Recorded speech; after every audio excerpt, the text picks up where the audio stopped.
All right, what's going on, my friends? It's now 3 o'clock. Chad here. Breaking news as the Trailblazers get ready for their stretch run. The team has waived forward Ryan Rupert and converted City Sissoko with a new 2-year deal, which makes him available to play and be a part of the postseason. And both Chris Murray and Matisse Thybulle expected to play tonight, according to Tiago Splitter. Acting head coach Shaedon Sharpe will be out for the short term, but isn't far from returning. The Blazers do host the Nuggets tonight. That tip-off is at 7. Brendan Slaughter will have Blazers Game Day live from Moda Center at 5. Portland's got 26 games remaining. Denver is playing the second of a back-to-back after falling in Los Angeles last night to the Clippers. Chiefs head coach Andy Reid says there are discussions with tight end Travis Kelce, who could be leaning towards returning for another season. Rip City Drive with Chad Doing is coming up next. Ben Golliver talking hoop at 3:20. Sean Highkin stops by at 4. And Bino, Fox Sports Radio, Brian Noe at 4:20.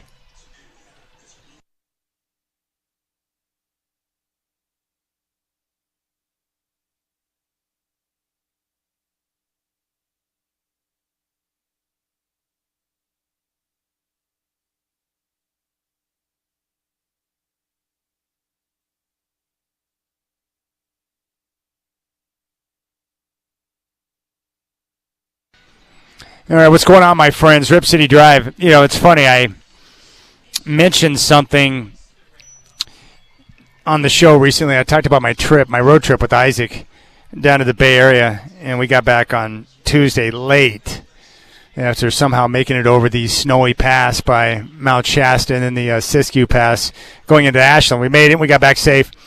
And I've noticed with Isaac, there are little ticks that he has that I've learned to pay attention to because they mean something. And one of the great things about Isaac with his autism, and I've mentioned this many a times, it's the lack of a filter that he has. Like when he tells you something, you're pretty much getting exactly how he feels about a situation. It's not filtered. Everyone you talk to in your life, for the most part, at work or people you encounter, there's always some type of sugar coating going on. So you never know if you're getting is that 85% of the truth? Is that 75%? You know, you never know because people, you know, they give you what they want you to have.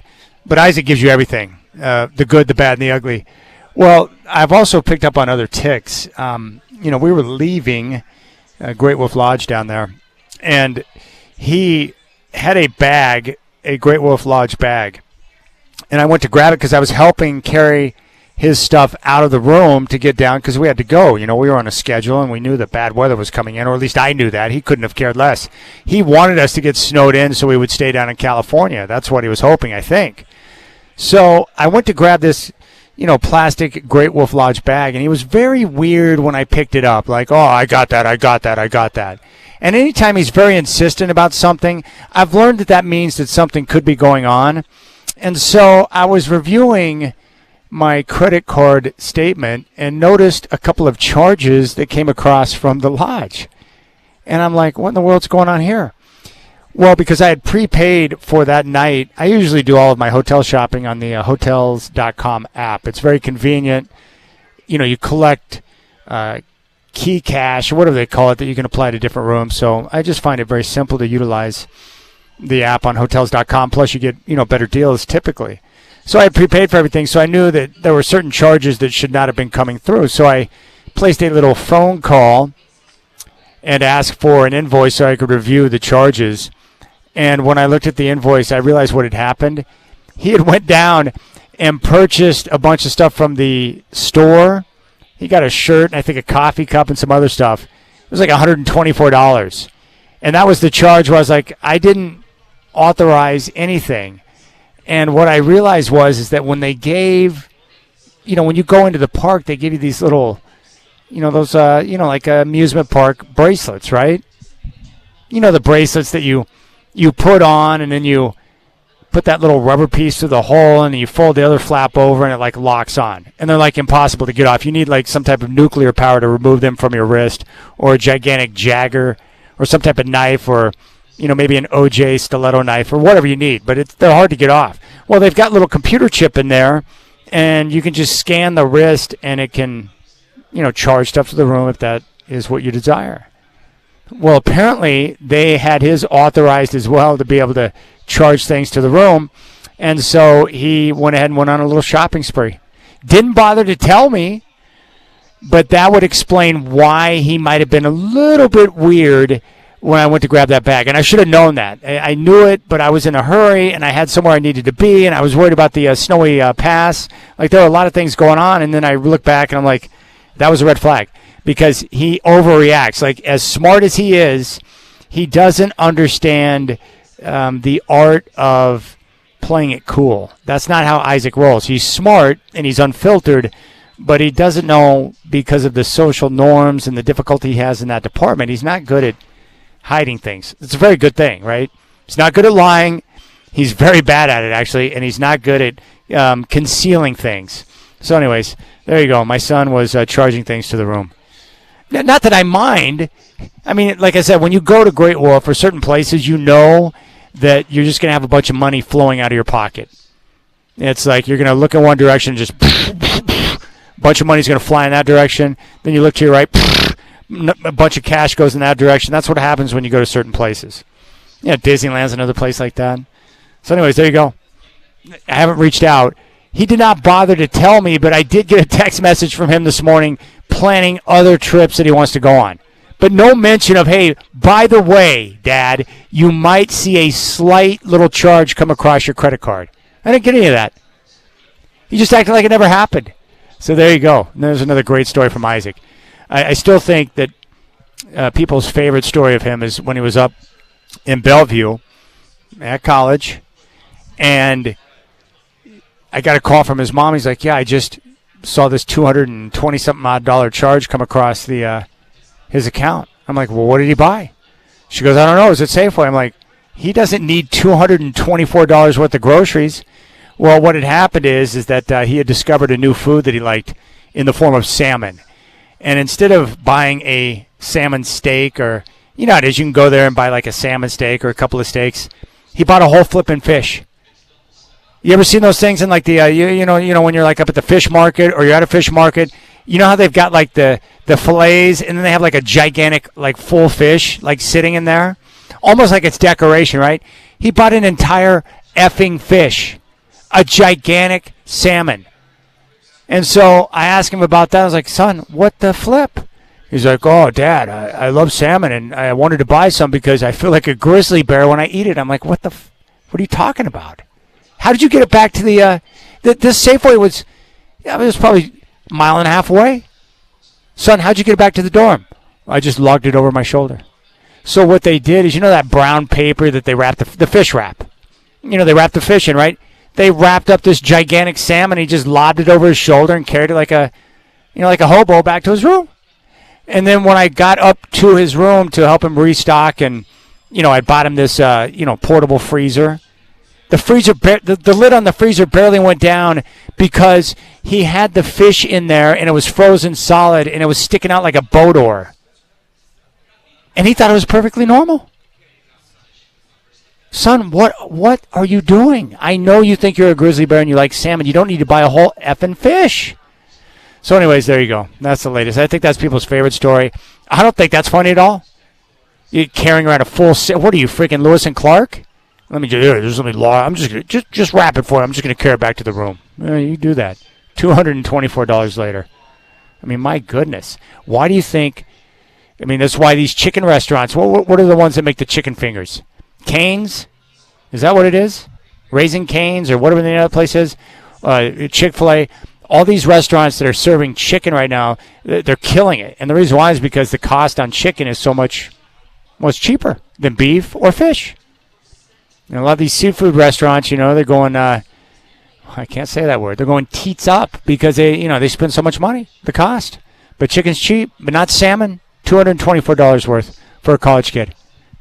Frozen like a boat oar in his freezer, for crying out loud. Okay, there you go. That's the update on my life. So if I had to do current kid rankings, here's the Doing power rankings for the children right now.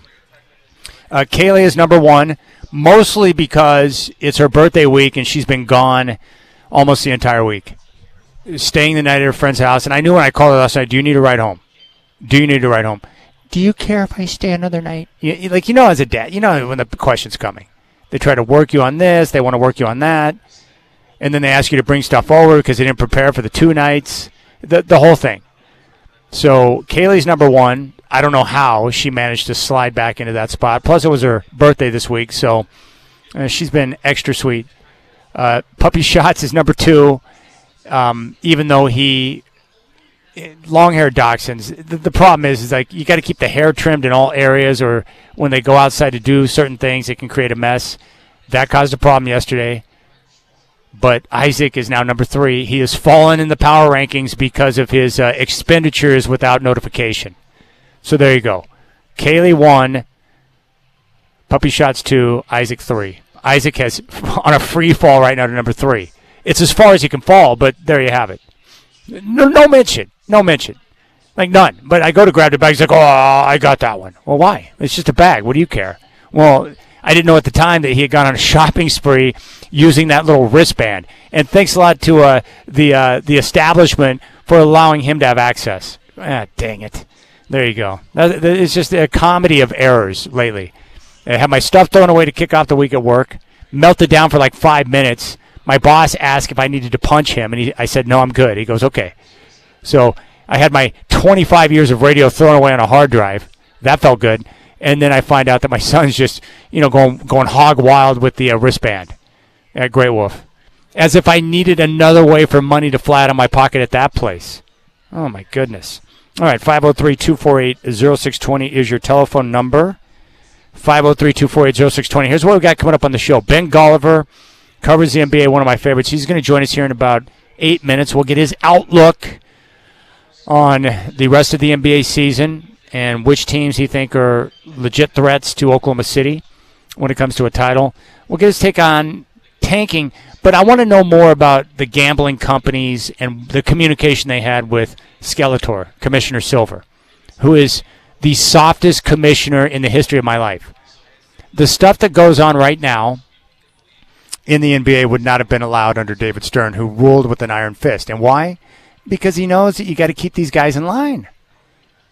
Commissioner Silver is the exact opposite. Soft on crime, spineless, tries to be the players' commissioner, and allows them to do things that are not good for the brand. David Stern was all about the brand because he built it with his bare hands and worked his ass off to develop these relationships with sponsors.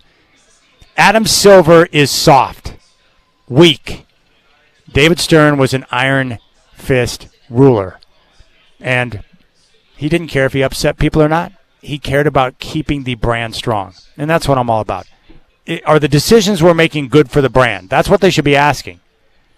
But that's not Commissioner Silver. He wants to do a lot of crazy stuff that's bad for the brand, and the players are out of control right now, and the tanking's a problem. But Ben Golliver's coming up next, and then 4 o'clock, Sean Hyken will give us the latest on the Blazers, who have made some roster alterations. And then Brian O, Fox Sports Radio at 420 talking some ball. He just recently went to Cameron Indoor. We'll get his take on that whole setup. I'm live here at Spirit Mountain Casino in the BetMGM Sportsbook. I'm down here to host the Diamonds and Dollars drawings, which are coming up tonight. Giving away cash and a diamond jewelry set. I am basically their younger version of Bob Barker with a cordless mic. All right, 503-248-0620. Ben Golliver's up next. We'll talk some hoop. And if you want to reach out to me, 88528 on the Rip City Radio text line. I appreciate your time, my friends.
All right, our next guest is the author of Bubble Ball.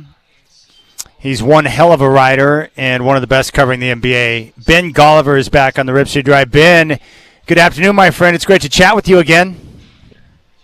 Likewise, Chad. How are you liking covering a Blazers team that's not mired in all this tanking talk? It's all anybody wants to talk about in the NBA, and the Blazers are on track for the play-in. Well, dude, that's one of the things I wanted to ask you because I respect your knowledge, and I know you're a hoop head. It's been, you know what, I've enjoyed so much watching Denny Avdia continue to develop and becoming a budding superstar in the NBA. What do you think about his game? What's your read on him? Yeah, man, a very worthy all-star. He's a guy who snuck up on me a little bit. You know, I had respect for him even in Washington, but I didn't see the star potential necessarily. And, you know, the player he reminds me of the most is actually Jimmy Butler. And I say that because both of them were kind of like late bloomer stars in the NBA. They didn't come in necessarily with the ball in their hands. They weren't the highest, you know, lottery pick, number one guy. Everyone's going to build the team around them. But they just kind of did it through sheer force of will, right? Put your head down, get to the rim, get to the foul line, force contact, and make people whine about how physical you are. Every game I see Denny Avdia, there's somebody on the other team complaining about the foul calls, complaining about the punishment that that they're taking from him, and that's the way you do it. You know, it's not always pretty, but it's very effective. And what he's shown is that if you can get that rim pressure, it makes life easier for everybody else within the offense. You know, Portland, I would say, has kind of a lot of broken pieces on offense. You know, they don't have all these guys that just make it look really easy like some of these teams during the modern era, but it works because Denny makes it work and everybody else is getting in line. It's been a heck of a success story for him. You got to look at him for most improved player, you know, and certainly when you make the All-Star team, now you start to flirt with stuff like All-NBA, which, again, would be a huge honor for a Blazers team that probably didn't even expect that when they traded for him a couple years ago. Oh, you know what's cool, too? I was thinking about it the other day because I was talking with Denny, and, you know, I've been to Israel, and I know you spent time in Israel, and I loved it over there. And you mentioned to me how much you loved Haifa, and so when I talked to Denny, his favorite areas to be, he loves Haifa. That's his favorite area of Israel. Is that right? You know, I mean, I only remember it as a very young kid, but, you know, cosmopolitan place.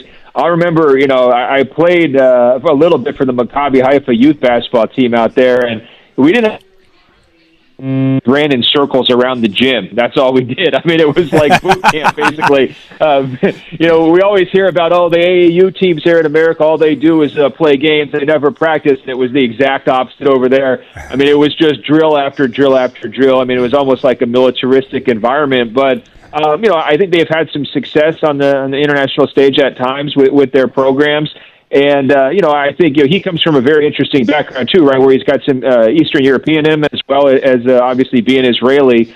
So, you know, good hoop bloodlines, and he's really making it happen. One thing I know, though, is that the Israeli fans are so loyal for the Israeli players. And I remember even back during the pandemic when he was, like, really first coming to the NBA, I heard from just dozens and dozens of fans over there saying, you know, what do you think about this guy? Does he have a chance? Is he going to be a priority? How is he going to fit in Washington? And back then it was kind of Bradley Beal's team. And, you know, their patience has been rewarded, right? Because you fast forward 5 years, all of a sudden, you know, he's at the Intuit Dome going head-to-head with LeBron James in the All-Star game. That's pretty good, Chad. Yeah, that's a good run for sure. So when you look at the Blazers now, they've got a young core with Scoot, Shaden, Denny, Donovan Clingan, Tamani Kamara. And Joe Cronin's got some tools to work with in regards to veteran pieces and some draft picks. I mean, are you starting to see what Joe's putting together? Like, do you think they've got a bright future now in terms of being able to adjust the roster where it need be? What's your take on them now? Well, yeah, it's starting to come together. There's no question. This is the season where they finally turned the corner after a couple of tough years. To me, the biggest question, though, Chad, I think it's unknowable in terms of if you're saying direction and you're saying where is it going and Cronin's vision. To me, it comes down to the new owner, doesn't it? I mean, he's going to settle in, and he's going to have new marching orders, and sometimes there's a lot of shakeup, and there's, you know, wholesale changes, and, you know, some people are kept, but a lot of people go. Other times, the owner likes to have a year waiting period, right, where the first year on the job is just, I'm going to assess everything. I'm going to be officially the guy.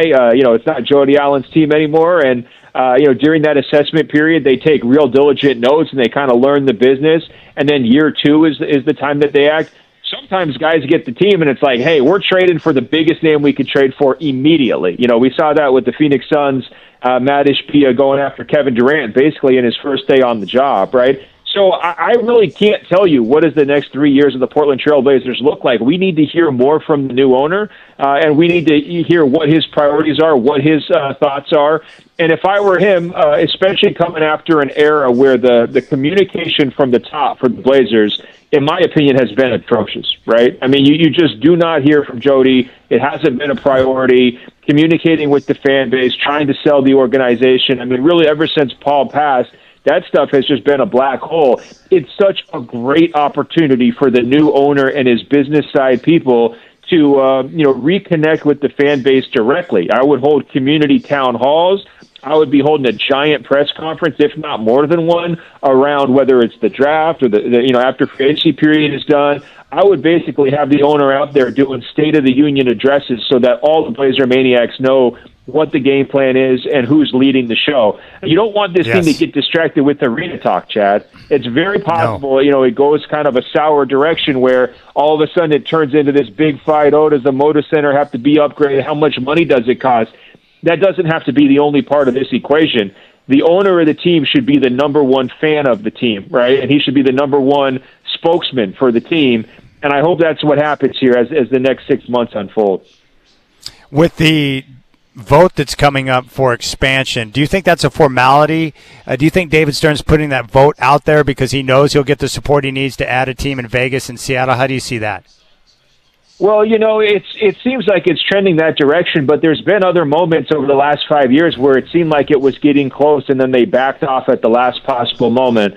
I do know this. Adam Silver has been absolutely obsessed with growing the revenue of the league year after year after year. It's why you're seeing them get into partnership with all these gambling companies. It's why you're seeing the new television rights deal and the streaming packages and all this. I mean, money rules everything around Adam Silver.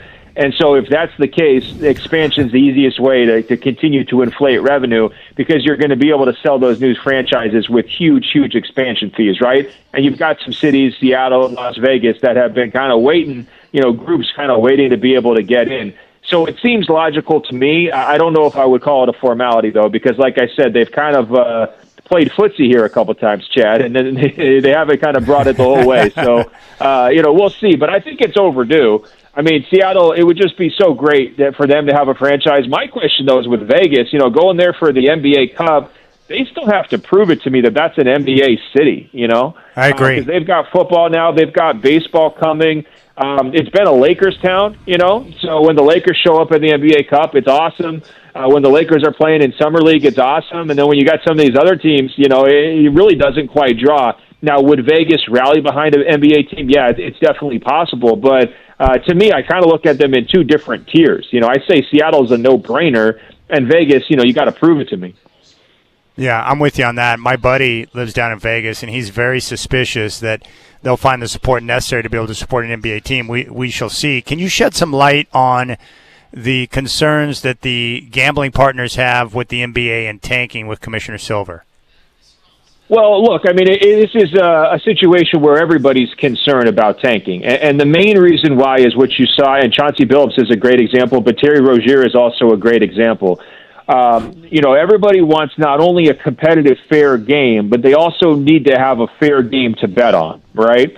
And so what happens is if there's a team like the Utah Jazz that shuts their players down within a game early, in other words, they're pulling their best players out of the game in the fourth quarter, that compromises the integrity of the game in terms of potential winning and losing, but it also compromises the integrity of all the bets that were placed on the game. And here's the real scary part, is that if somebody were to find out that Utah planned to do that strategy of shutting the guys down early, that becomes very valuable information to the gamblers who can bet knowing that these guys are going to be shut down, right? We saw that happen with the gamblers who allegedly got the tip from Chauncey Billups that Damian Lillard was going to be shut down for the tank at the end of the season. They were able to bet on the Blazers knowing Lillard wouldn't be out there. We also saw it with Terry Rozier allegedly, kind of having an injury that pulled him from a game early. He planned to do that, according to the federal, indictments.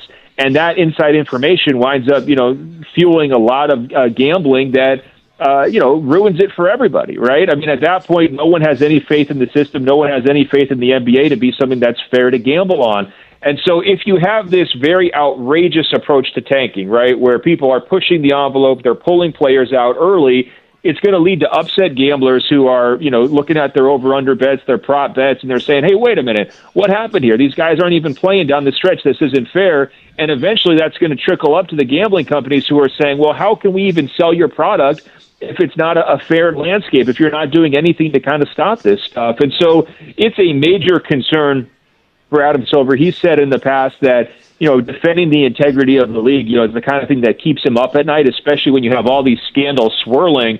And so that's why he had to crack down on the Utah Jazz, and I expect he's going to issue some, over the course of the rest of the season, as teams continue to really get aggressive with their tanking efforts. I think he's probably going to have to lay out more fines. And that's why you're also seeing, he's got this brainstorm session going on where he's telling the owners, be ready. We're going to have some new rules next year that's trying to crack down on tanking. We don't want to have this as such a huge part of the NBA anymore. He's finally getting serious about it, and it's long overdue.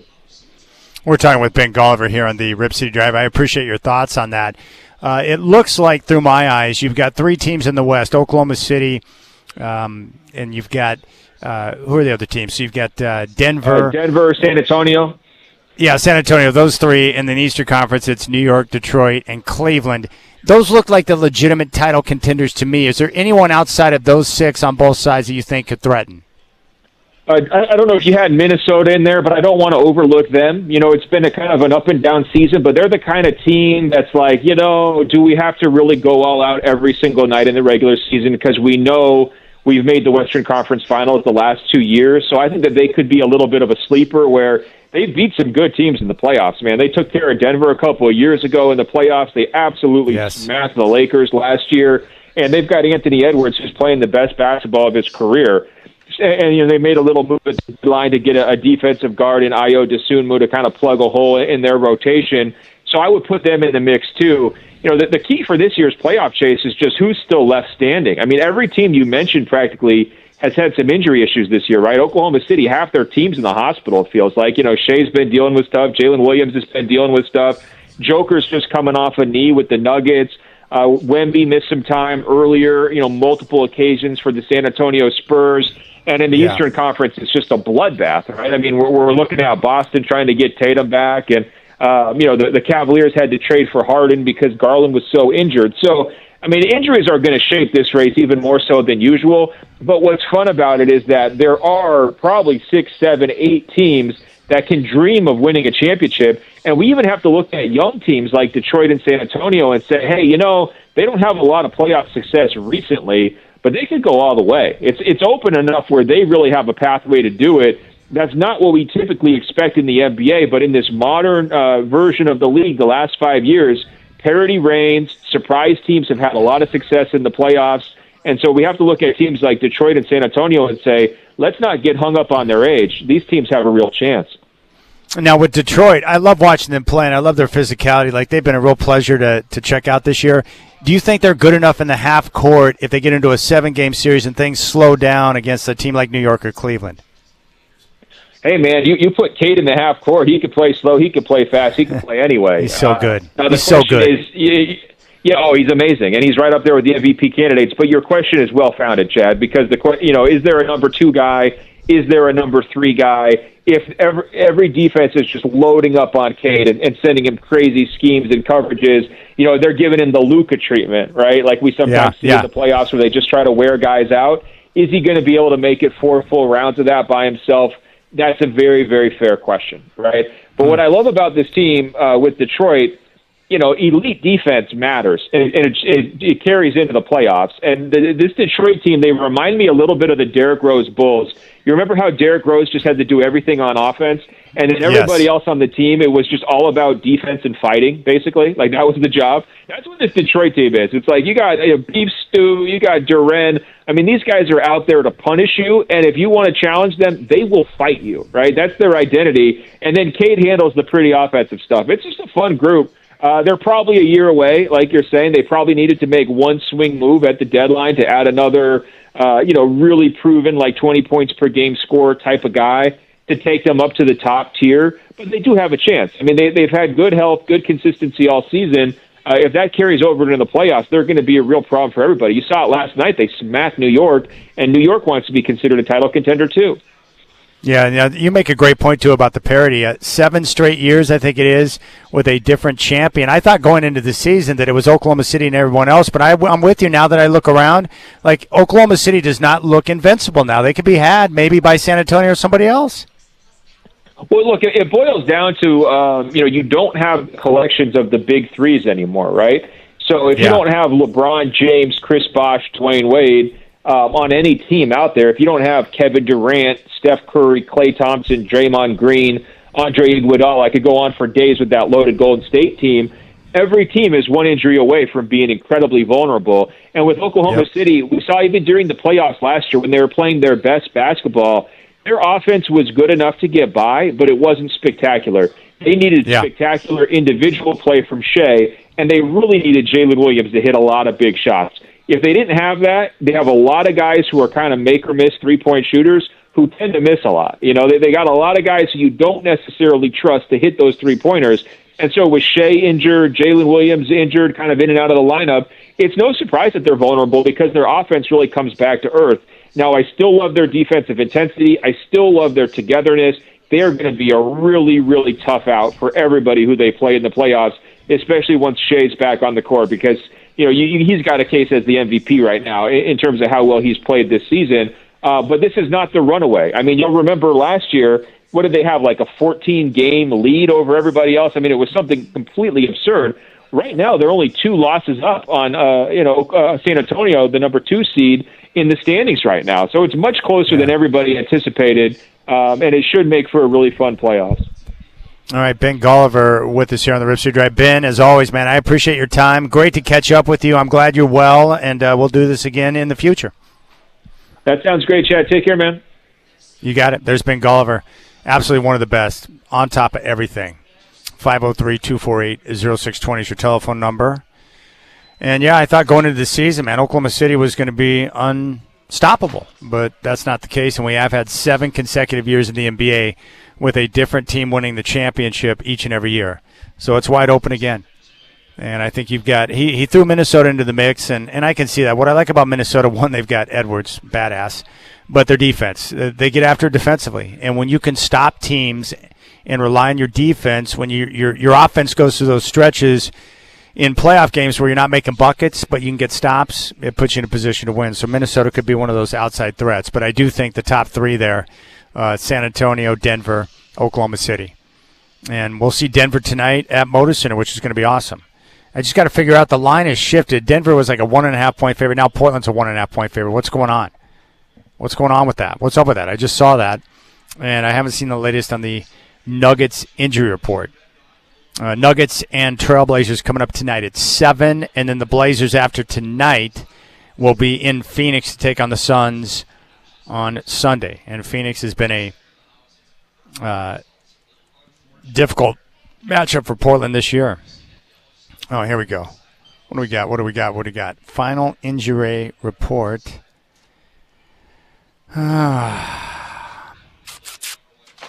Aaron Gordon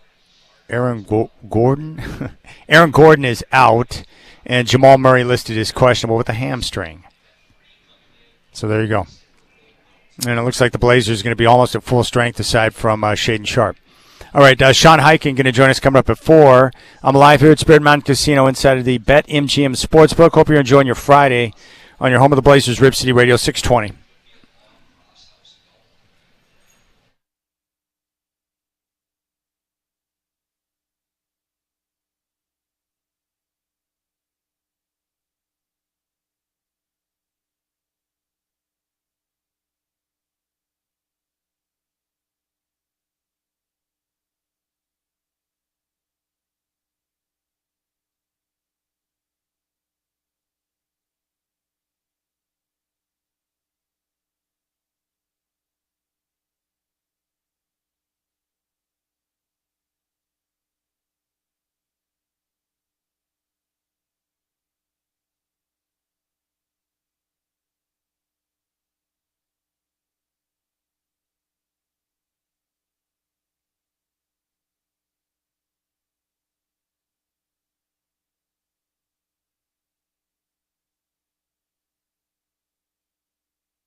I don't know why people do this to me. I'm getting texts about Beavis right now. Lick titty caca. I don't need any encouragement to step down the road of immaturity. It's too easy for me. All right, Sean Highkin, our Trailblazer Insider's coming up at 4. We'll get the latest from him. Nicaragua. We'll get the latest from Highkin on the Trailblazers. They made a couple of moves. So Matisse Thybulle is going to play, and it looks like he's going to play tonight. This is very good news for the Trailblazers, who are making a push for the postseason. Thybulle, when he plays, which has not been often of late, is a valuable player because of his defense. He creates complete disruption in the passing lanes. He can shoot the three. Smart basketball player, and will be valuable down the stretch. There's no question about it.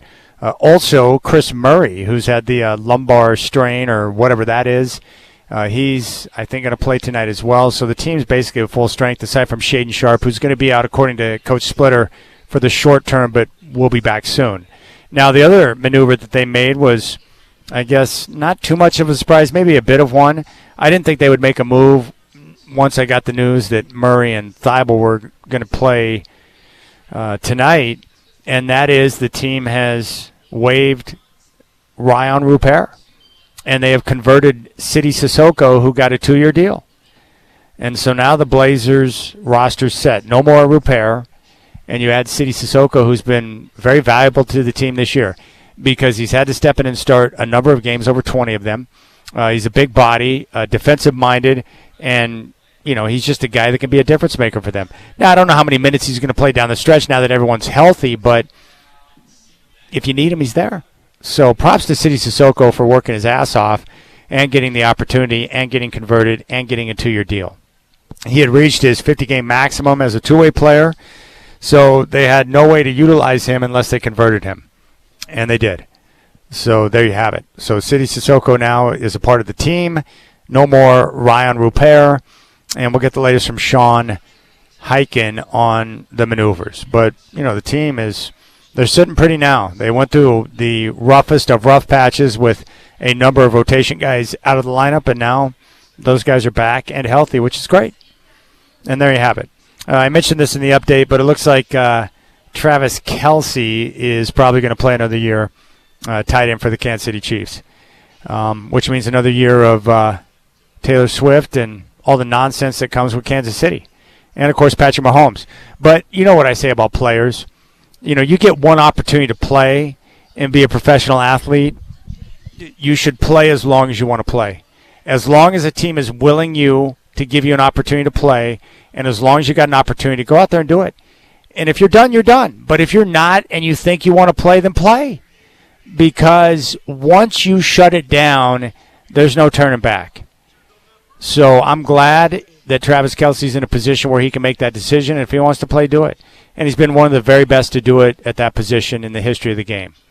And, look, I'm annoyed about the Kansas City Chiefs because I'm a Bronco fan.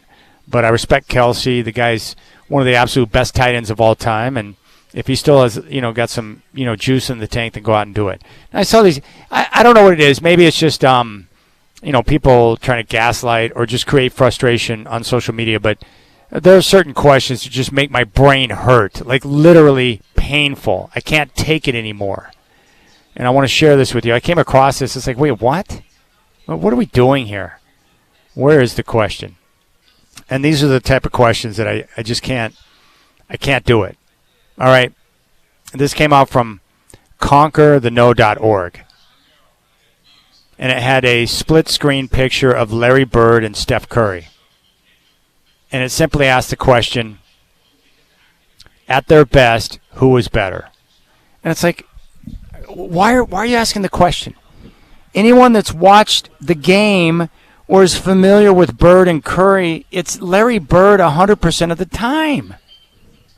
Larry Bird was a 6'9" forward that could shoot the three, was a terrific passer, one of the very best passers of all time, an underrated defender, and also a terrific rebounder who averaged a darn near triple-double for his entire career.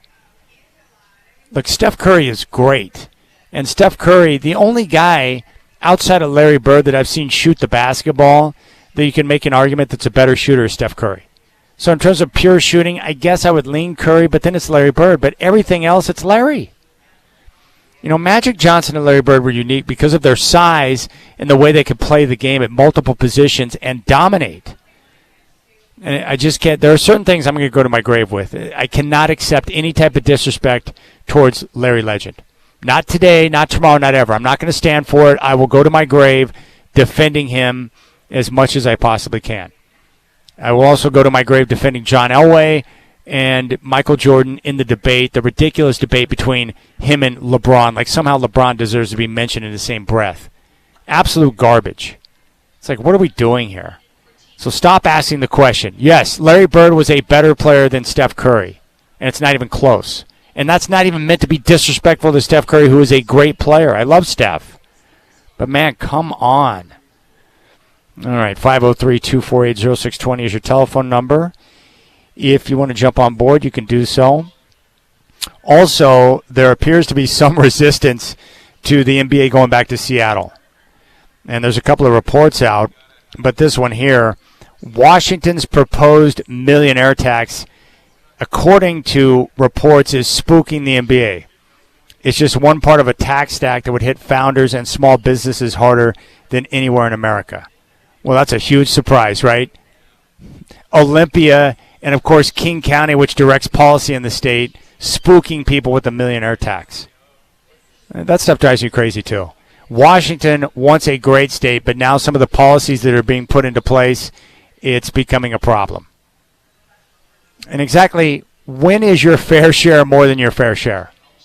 And why haven't we been able to look at history and realize that you cannot tax a country into prosperity unless you want to drive business out of your state? Look at what's happened to California. That stuff drives me bonkers. Anywho, that's the latest there. All right, so Sean Highkin will be by. The Blazers are going to kick off the stretch run tonight. Denver's in town. They took a loss last night on a missed free throw from Jamal Murray against the Clippers. Second of a back-to-back tonight for the Nuggets. And I love the Blazers getting a chance to start out the stretch run against one of the best teams in the NBA. So great for Portland. Love where they're at right now. And I love this team being at full strength with 26 games to go, because I think they've got a chance to really move well. I think they're going to go 17-9 in their final 26 games. The schedule shapes up very nicely for them, and I just think they're going to be able to take advantage of it. And the best part is we've only seen them at full strength for a very short period of time this year. It's going to be awesome to see them have a chance to play the way they intended to play at the start of the year, and I think they're going to look really good doing so. I like the versatility of their lineup. Denny Abdi is going to be able to thrive, and now they've got some better pieces who are going to be able to come in off the bench and make them a deeper and more formidable group. And more importantly, Scoot Henderson is going to get a chance to play and continue to work himself back into shape, but also showcase what he can do coming off a summer of great work, and why they were so excited about him being a part of the team this year. But then he shredded his hamstring and missed, most of the season. But now he's going to get, roughly 30 games to finish out the year. And the young core is going to have a chance to play more meaningful games than they ever have before and be a part of the postseason. At the very least, they'll be in the play-in. And then we'll see what they can do if they can make the most of that opportunity. And I hope they do. I'm pretty excited about it. You can hit me up on the Rip City Radio text line at 88528. 88528. You can reach out and talk to me, 503-248-0620. And then, of course, the great Brian Noe is going to stop by and join us on the program at 520. He was just at Cameron Indoor. He's on kind of a college basketball tour. I want to find out what Cameron is all about. There are some venues I'd like to check out. All right, coming up next, Sean Highkin will join us live from Motorson, and we'll get the latest on the roster maneuvers for the Blazers and what he's looking for during the stretch run here on the Rip City Drive.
And we got some breaking news. Trailblazers getting ready for their stretch run. The team has waived Rayan Rupert and converted City Sissoko with a new 2-year deal that makes him available to play immediately and be a part of the postseason. And it looks like both Chris Murray and Matisse Thybulle are expected to play tonight. According to Tiago Splitter, Shaedon Sharpe will be out for the short term, but isn't far from returning. The Blazers will host the Nuggets tonight. Tip-off at 7. Brendan Slaughter will have Blazers Game Day live from Moda Center at 5 o'clock. We'll talk with Sean Highkin here in a couple of moments on the Rip City Drive. Portland's got 26 games remaining. Denver is playing the second of a back-to-back after falling to the Clippers last night in L.A. From the NFL, Chiefs head coach Andy Reid says there are discussions with tight end Travis Kelce, who could be leaning towards returning for another season. Brian O, Fox Sports Radio, going to stop by at 4:20. We'll talk with Sean Highkin next on the Rip City Drive.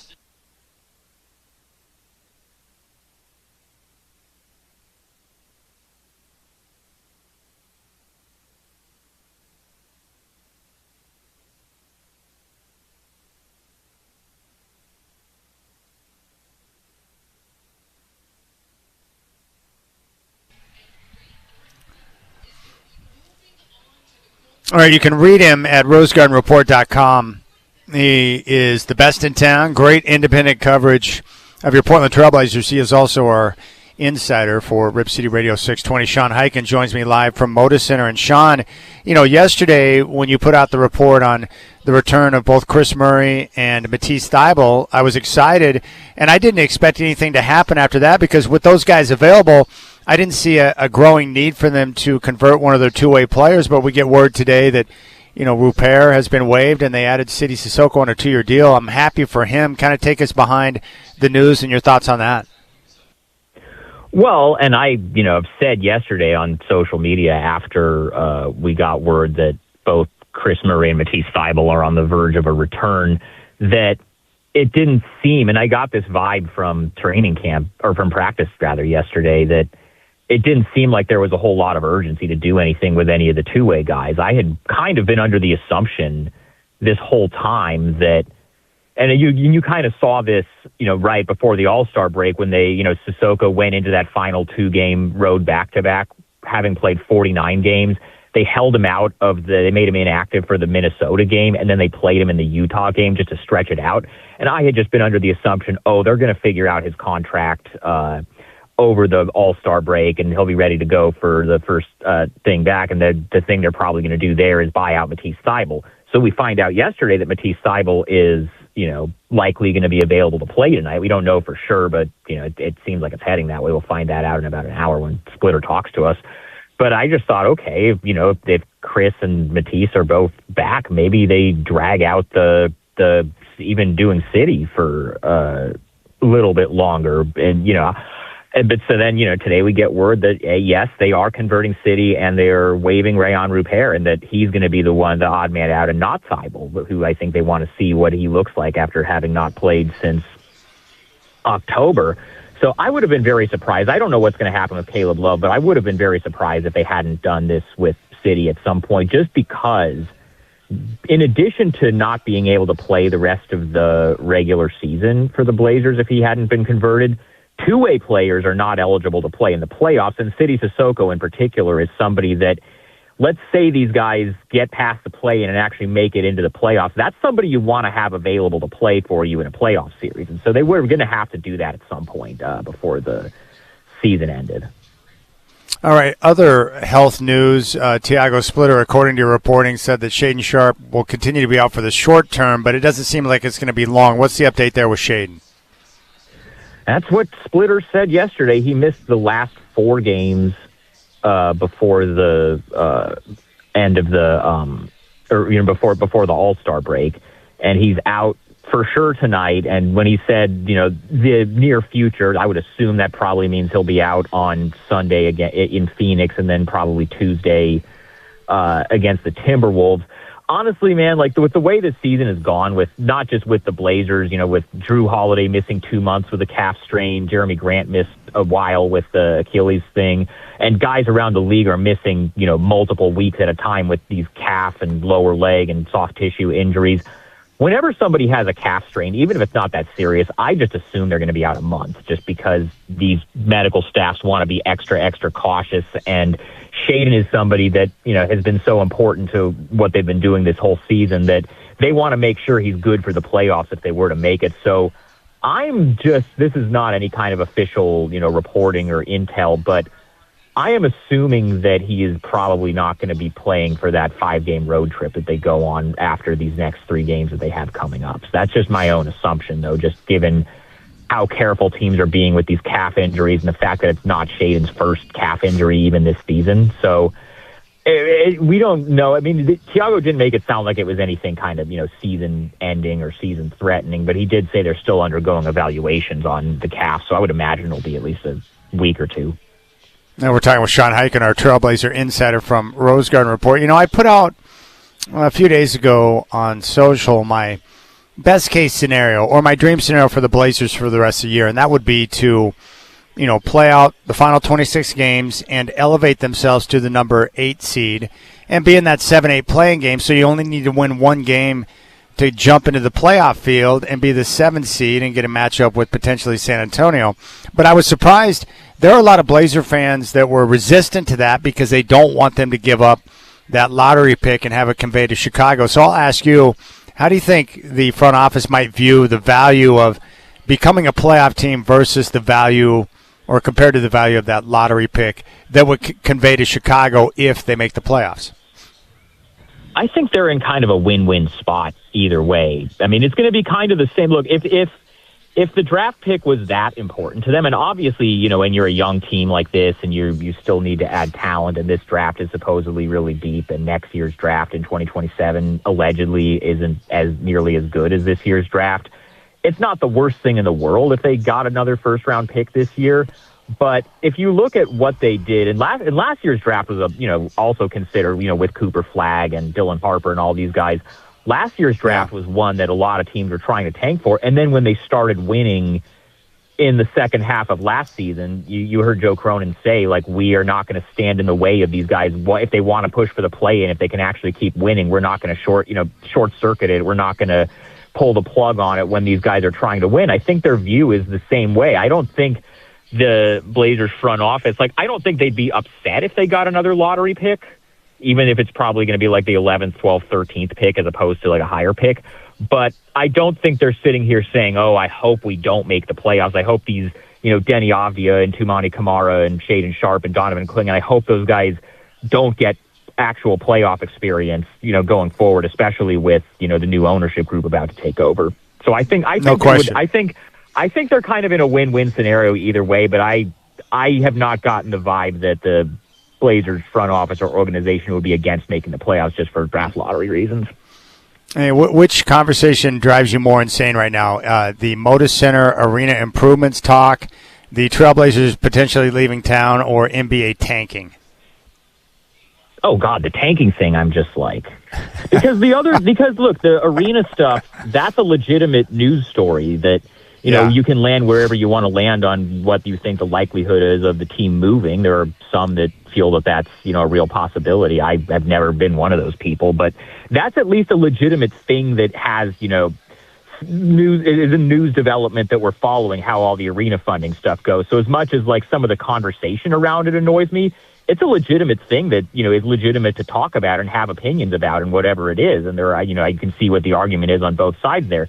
The tanking thing, man, that just feels to me, and as much as I'm annoyed by some of the stuff that, Utah is doing or Washington is doing, or frankly that the Blazers did for several years before the last couple of years when they started trying to win again, I thought they were as guilty of that stuff as anybody else, and I thought it was a bad look when they did it. But I also feel like this is just one of those things where, people get bored after the Super Bowl is over, national, sports media who aren't just obsessively covering the NBA. Once football's over, they turn their attention to the NBA. And the thing people like doing more than anything with the NBA is complaining about how the NBA needs to be fixed. That's why you always hear about the All-Star game sucks and it's a crisis that, the All-Star game isn't competitive anymore. We need to fix the All-Star game. Or it's all the stuff about for years it was TV ratings are down. Why is that? I don't know. None of that stuff's interesting to me. I'm with you 100%. It drives you crazy. All right, so one final question for you.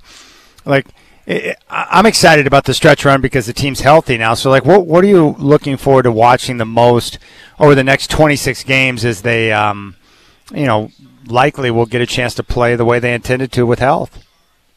Well, the obvious answer to me is Scoot Henderson. Now that he played the last 4 games, or he missed the second Memphis game, but he's played 4 games already. It seems like the minutes restriction is going to come off quickly because I thought that they were going to hold him out for the Utah game after he played in Minnesota, but they didn't. So he's off the back-to-back restriction already.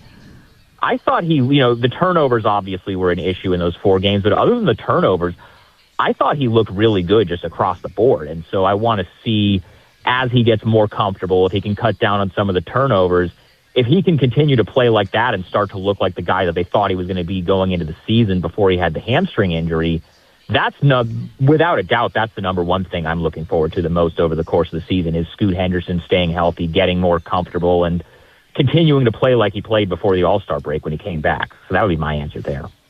No, I'm with you on that, man. I thought Scoot, the turnovers, it's a problem that's infected the entire team. But aside from the turnovers, I thought Scoot has looked very solid since his return. It's Sean Highkin from Rose Garden Report. Hey, Sean, I appreciate the update, man. Enjoy the game tonight, and we'll catch up soon. You're the man. Yes, sir. There you go, Sean Highkin.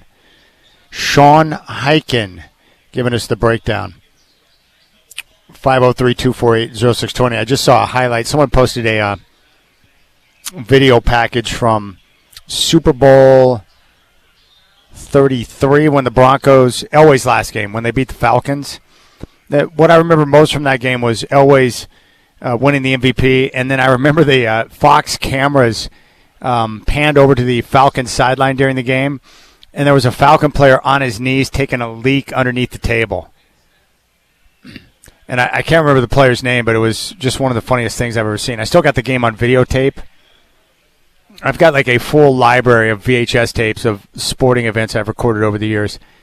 I've been meaning to convert those to like a disc or something. I haven't gotten around to that yet. But yeah, some guy taking a leak during the game underneath the table. Those are 2 things I remember. And big thanks to Sean Highkin. So the Blazers pretty much going to be at full strength.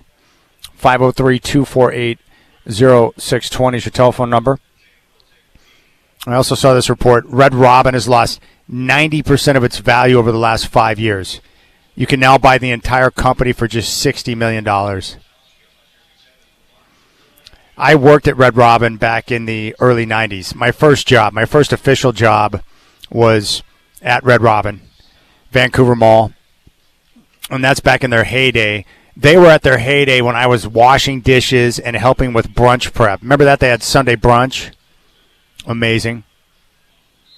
I had so much fun working there. It was like me and a bunch of friends. All my buddies were working there at the same time. My buddy Aaron, Corey, Jason, Jeff, like the whole crew was working there at the same time. And that was like a go-to spot. A lot of these chains now, too. I'll have to get into that. In fact, that's what I want to share with you. I got to remember to get to it before the end of the show. I've got a couple of recommendations for YouTube creators, different guys who are making videos that are really good. I think you'll enjoy. All right, Brian Noe, Fox Sports Radio, is going to join us next. Bino! We'll get his take on his college basketball tour, which included a stop this week at Cameron Indoor. He had a chance to see, I think it was Duke. Certainly Duke is Duke. And Syracuse. So Brian Noe's coming up next. I appreciate your time. Big thanks to Sean Highkin and Ben Golliver. You got the Rip City Drive on your home of the Blazers, Rip City Radio 620.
All right, Brian No, Fox Sports Radio. Bino is joining me once again on the Rip City Drive. Hey, dude, you got to talk to me about your trip to Cameron Indoor for Syracuse and Duke, man. You had some sweet seats. How was the experience? Chad Doing. Always good to be on with you, man. Yeah, it was great. It was really cool. I gambled on those seats because I sent you a picture. I think I sent you the picture of, the layout of the seats and how much they were. And at that time, they're just playing Syracuse, who's, they're having a rough season. But the tickets, it's still Cameron Indoor, man. There are only so many seats in that place. So there were seats that were upwards of $900, and I saw these seats down low, and they were for under $200. And I'm like, I don't know what the catch is with these seats. I don't know if you have to have a student ID or what. But I'm like, I'm going to try it. I'm going to gamble with the cheap price on that. They're the best seats I've ever had at a college basketball game, Chad. I don't know. I still don't know what the deal is with those.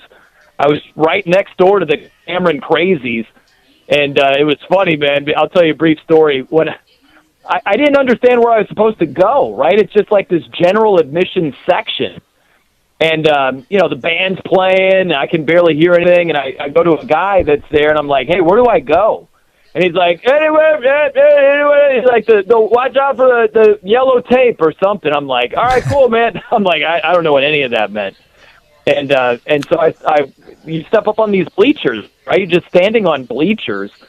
And then he said something about yellow tape, and I see some yellow tape on the bleachers, and I'm like, I still don't know where I'm supposed to go. And then for a brief second, I'm like, maybe I can just go wherever I want. And I started to walk into the section of the Cameron Crazies, and some dude, like this college kid, who had it was like a backpack and a fake baby. Like how they have like a fake baby, like a real baby in front of them. Uh-huh. He had a fake baby. So I don't know if he was like pledging for a frat or what, but he just stopped me. He stopped me in my tracks. He's kind of like a Cameron Crazy gatekeeper, which I get. That's their section. That's fine. I just didn't know where I was supposed to go. But he stopped me, and he just pointed down at the tape, kind of like, that's where your section is, man. And I'm like, oh, okay, that's what the other guy, okay, I got it. Like, I can't go on the yellow tape. I understand now. So the long and short of it is I no longer look young enough to be a college kid, Chad. I was stopped right in my tracks, and they were like, nope, that's the non-student section. That's you. You're in the non-student section right over there. But it was awesome, man. It was great. Dude, that's so great, man. I'm so glad you're getting a chance to do that. But I'm like you now, where if I'm going to make a trip to a venue I've never been to, or if I'm going to sit in a different section, or if I'm going to a hotel I've never been to before, I pull it up and then I start reading reviews. And if I'm going to a stadium, I'll pull up the camera angles to see what it looks like from that particular spot. They've got a couple of good sites, like a view from your seat. And I sit there and overanalyze to the point where I can't even make a decision anymore. But I've discovered a couple of good seats as well by buying in places where I don't normally sit, and you go and you're like, dude, this is awesome, man. So last time I went, I took my dad to a Bronco game at the end of the season this year.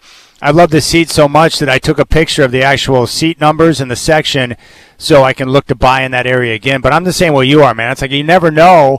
And then when you get there, you're like, dude, these are awesome. I can't believe I scored that type of price on them. I love it when that happens because it doesn't feel like in life you feel like you're getting over too often in today's world with prices being what they are. You know what I'm saying? No, totally. Yeah, and that's why I couldn't understand about the Duke game. It was the seats that were on the opposite end of the floor went for like $900. And I'm like, man, against Syracuse, that's just too much, man. I can't absurd. Really. Yeah, it's just too high of a price. But like for under $200, what seems to be like the same section on the opposite end of the floor, I'm like, I don't know why, but let's try it. And it worked out great, man. I don't think I've ever had better seats at a college game. And they were like $700 cheaper. It was crazy. I can't believe it worked out that way. I was going to ask you this because I've never talked to you. I know you love ball, but do you have like certain athletes that you grew up admiring that you love? Like for me, I love John Elway, I love Kobe Bryant, I love MJ, and I love Larry Bird. And I'll often go back and watch old games on YouTube to relive that moment once again because I love those guys so much. Like, do you have certain athletes that you were attached to when you were young? No. Oh, Absolutely, yeah. Of course, the guys that I rooted for, like on my favorite teams, it was, Marino and Michael Jordan, randomly, because my dad was from Alton, Illinois, just outside of St. Louis. He passed that down to me. Like, I don't think I had a choice but to be a St. Louis Cardinal fan, which I'm totally cool with, but I loved Vince Coleman. He was my guy. Like, I didn't dislike Ozzie Smith, but I loved Vince Coleman. There was just something about him stealing bases I loved. But as far as, like, players that weren't on my favorite teams, oh, man, it's a laundry list of dudes that I've loved throughout the years. And some of the obscure guys, like I loved the Microwave. I loved Vinnie Johnson growing up, like even though he played for the Pistons and they were always in the Bulls' way, I couldn't help but love them. And Joe Dumars, and they're just player after player after player throughout the years where, man, I couldn't even come up with a top five in order off the top of my head. But a lot of NFL players throughout the years, I mean, you just name the guys. You go through great running backs like Barry and Adrian Peterson, the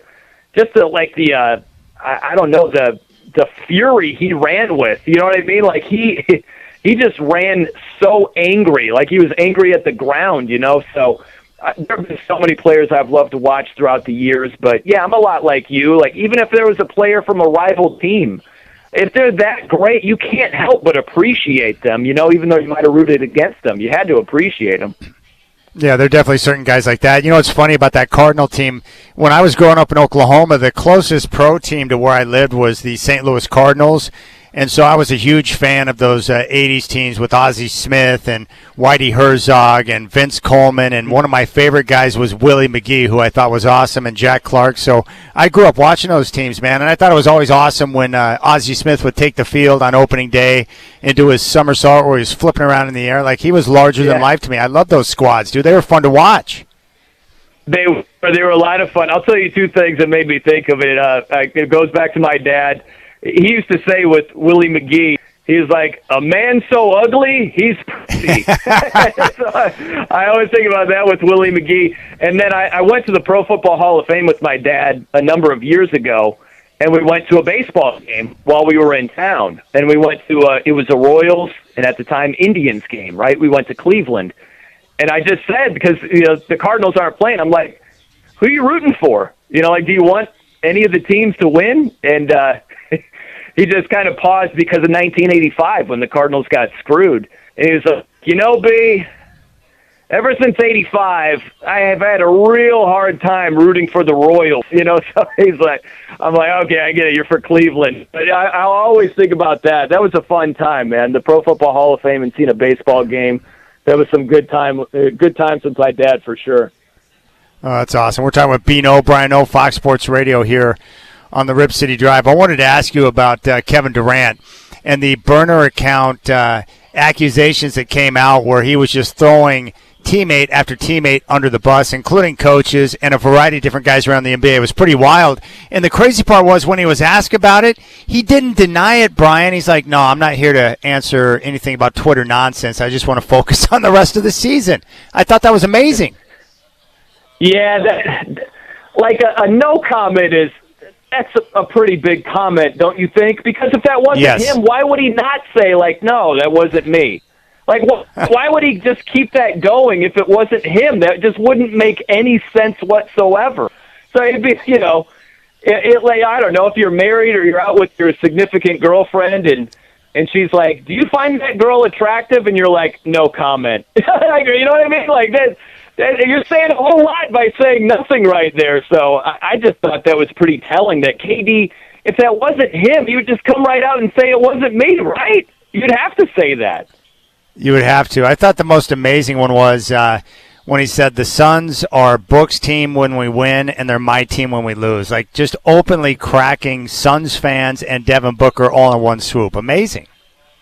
I know it. Oh, there were so many gems there where calling Russell Westbrook the triple-double cocaine bear is an all-time line, dude. Are you kidding? What a description for I love Russell Westbrook in terms of his intensity. He's never taken a night off in this day and age of load management. And the guy has whenever he's played, he has brought it every single time. Now, he might not have been able to shoot to save his life that particular night, but he brought it every single night.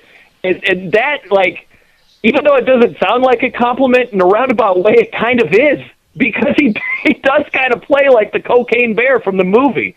I just love that description. And, man, the descriptions of Shane Goon and Jabari Smith, it's like, wow, bro, I don't know how much damage control was having to be done if KD had to talk with those guys or Udoka had to, bring everybody together. But, oh, dude, just those comments alone had the potential to rip them apart. Yeah, I agree. And I'm with you on Russ. I love the way he competes, and I think that's why so many guys around the NBA who have played with and against him respect him so much, because even though he'll do some boneheaded things from time to time, or he might shoot his team out of the game, they respect the way that he brings that high octane every single night he takes the floor. And I wish more guys would do that. It's funny, everyone was talking about how much better the All-Star weekend was, with the game and everything, and it was better. But the reason why is because I give credit to Victor Wembanyama.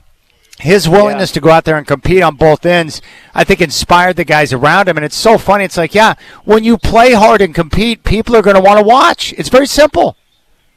Yeah, and I love that Anthony Edwards, he mentioned that about Wemby. And he's like, look, man, that guy raised his level. We had no choice. We had to respond, And so hats off to Wemby. And how much does that say about him? This is year 3? And the guy is just like, no, we're not doing that anymore. Like, we're competing here. And everybody, think about that. Dudes are in the league. How long has KD been in the league? Since 2007? And he's Forever. not like, no, young lad. Like, that's not what we're here to do. Like, everybody just followed. And they're like, all right, cool, game on. Let's compete then, I guess. Like, for Wemby to have that much just cachet with the league already, man, that speaks to his competitiveness, and it speaks to the respect that people have for him, because as well as I do, Chad, there have been a lot of times where players that young, they wouldn't have that much influence on these guys. They'd be like, yeah, you go ahead and knock yourself out, young lad, but, we're taking it easy tonight. And that's not what happened. So that shows a lot of respect for Wemby around the league already. Yeah, no question about it. All right, so what do you do work-wise and personally, like coming out of football season? Like, what sports do you naturally gravitate to when you're coming out of football season? Because I find that first 2 weeks to be kind of rough for me. So is it NBA? Is it college hoop? Like, what helps you kind of, refocus after we lose and go through the postmortem with football season being gone? Well, I love hoops. So I stay plugged in with hoops even during football season. Granted, I ramp it up quite a bit once football is gone, but I still stick around. I'm still watching NBA games, especially even during football season. But it's hoops. It's diving even more into college hoops, even more into the NBA. But I'm still in ball denial, Chad. We've got these season win totals for NFL out already, and I'm diving in. Like, I'm dissecting stuff, looking for value. Gambling is never too far away, So I don't let football go completely. There's always something to look forward to. Free agency's right around the corner. The draft is right around the corner. And so, like, especially the draft, if you want to be on top of it, that's a lot of work. You got to stay on top of a lot of stuff. And so I enjoy that. So I don't let football go completely, but, yeah, it's definitely hoops. And the Olympics. The Olympics have been a lot of fun. I've liked Olympic hockey today, and some of the other events have been a lot of fun. Speed skating. I've watched all of that stuff. So the Olympics and hoops for sure after football is gone. Yeah, we got USA and Canada coming up on Sunday, which will be fun to watch in hockey, no question about it. Oh, by the way, quick update on your soon-to-be winning ticket for the Trailblazers over win total on the season. So they got 27 wins. They kick off the stretch run tonight. They're at full strength. Matisse Thybulle is back. Chris Murray is back. They just have Shaden Sharp is the only one out of the lineup. He's going to be out for the short term before he makes his return. But the Blazers at full strength for the stretch run with the easiest remaining schedule of all the teams in the NBA, man. That is a beautiful thing right there, Bino. How beautiful is that, right? They just weathered the storm, the tough start, schedule-wise to the season. Nearly 500 going into the All-Star break and everything that you just rattled off right there. It is a beautiful, beautiful thing. And how about the scheduling gods? Just bless them with this little, right? Like, what is that? Have you said this more often this season, Chad? I don't know how many times I'm like, who scheduled this? You're right? Like, what are they thinking here? Like, how are the Nuggets out of the All-Star break on the second night of a back-to-back? And the Blazers have yet to play a game. Like, who made that happen? How is that what we have here tonight? That's what I'm talking about, man. I just love it because the FBI tried to destroy your wager after game one, and yet here you are standing in a great spot knowing that you only need a few more wins to make it happen. I love that, man. You're going to get over, dude. I love it. I do, too. That was a great call by you. I'm glad I took your advice. But, yeah, after game one, it's like the feds are swooping in. Chauncey's arrested. I'm like, what is happening right now? So to be where we are at this point is very, very good. All right, brother. Well, hey, man, I appreciate you coming on the show. Enjoy your weekend, and we will catch up soon. Pino! All righty, Chad Doing. Always great to hang with you, man. Good to spend some time with you, and hope you have a great rest of the night and a great weekend. All right, you got it, man. Love Bino. Love Brian. All right, there you have it. Brian O in a good spot. Blazers in a really good spot. Pretty much at full strength, which is nice.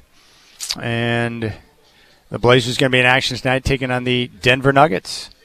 It's pretty awesome, though. I went back through YouTube, with the passing of Doug Moe, the great longtime coach of the Nuggets, and I watched a couple of classic Nugget games. Man, their offense was fun to watch. Up and down, fast pace. Such a good brand of basketball. Such a good brand. 503-248-0620 is your telephone number. Vanna White was on Prices Right? I had no idea. June 20th, 1980. That's amazing. Those were the days right there. You probably can all relate to that. Grandma's house during the summertime, get up in the morning, eat pancakes, and then watch the Prices Right at 10 a.m. And then we got to go through and kind of select which pricing games we love the most. The absolute best. 503-248-0620. When we come back, I want to share a couple of YouTube creators. I'm always looking for new ones, but this new one I found, man, this guy is good. Breaking down some of the iconic businesses and brands in the country. He's like some type of business guru.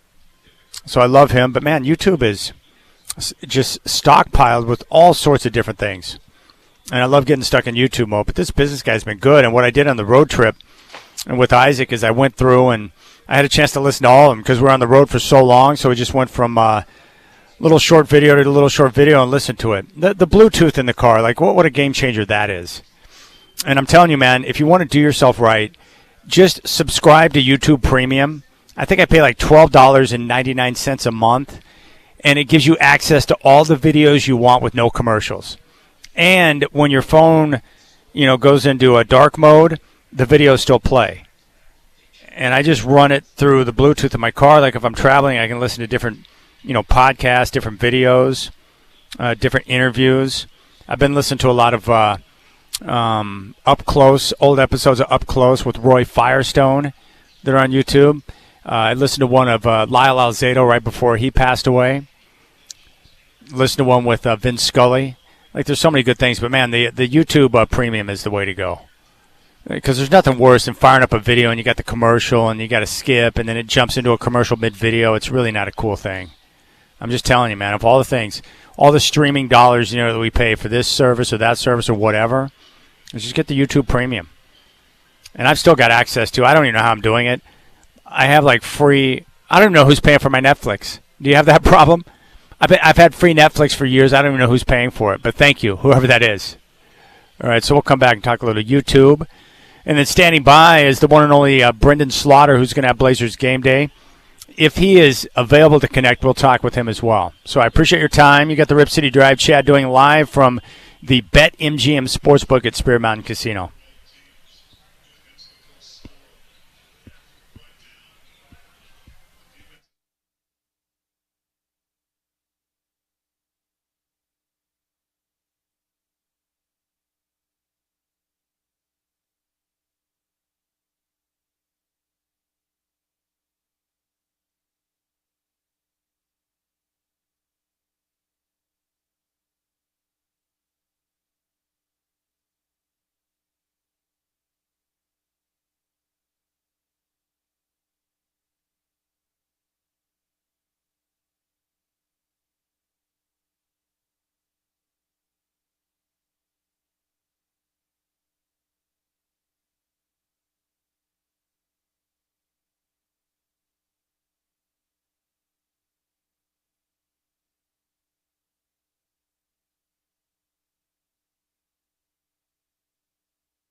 All right, Chad Doing. Blazers game day is coming up at the top of the hour from Moda Center. Brendan Slaughter will join me here in just a couple of moments. So I've mentioned a few of these on YouTube before. Obviously, if you're a college football fan, you want to watch Josh Pate. He is really good. He's got a great show on YouTube and does a heck of a job. Also, Rick Beato. All things music. Rick Beato does some great interviews. My favorite series is What Makes This Song Great, so I encourage you to check out Rick Beato. Another individual I came across was Domino Sant'Antonio, who is a drummer, and she plays drums to, different popular songs from different eras, but she's awesome and fun to watch.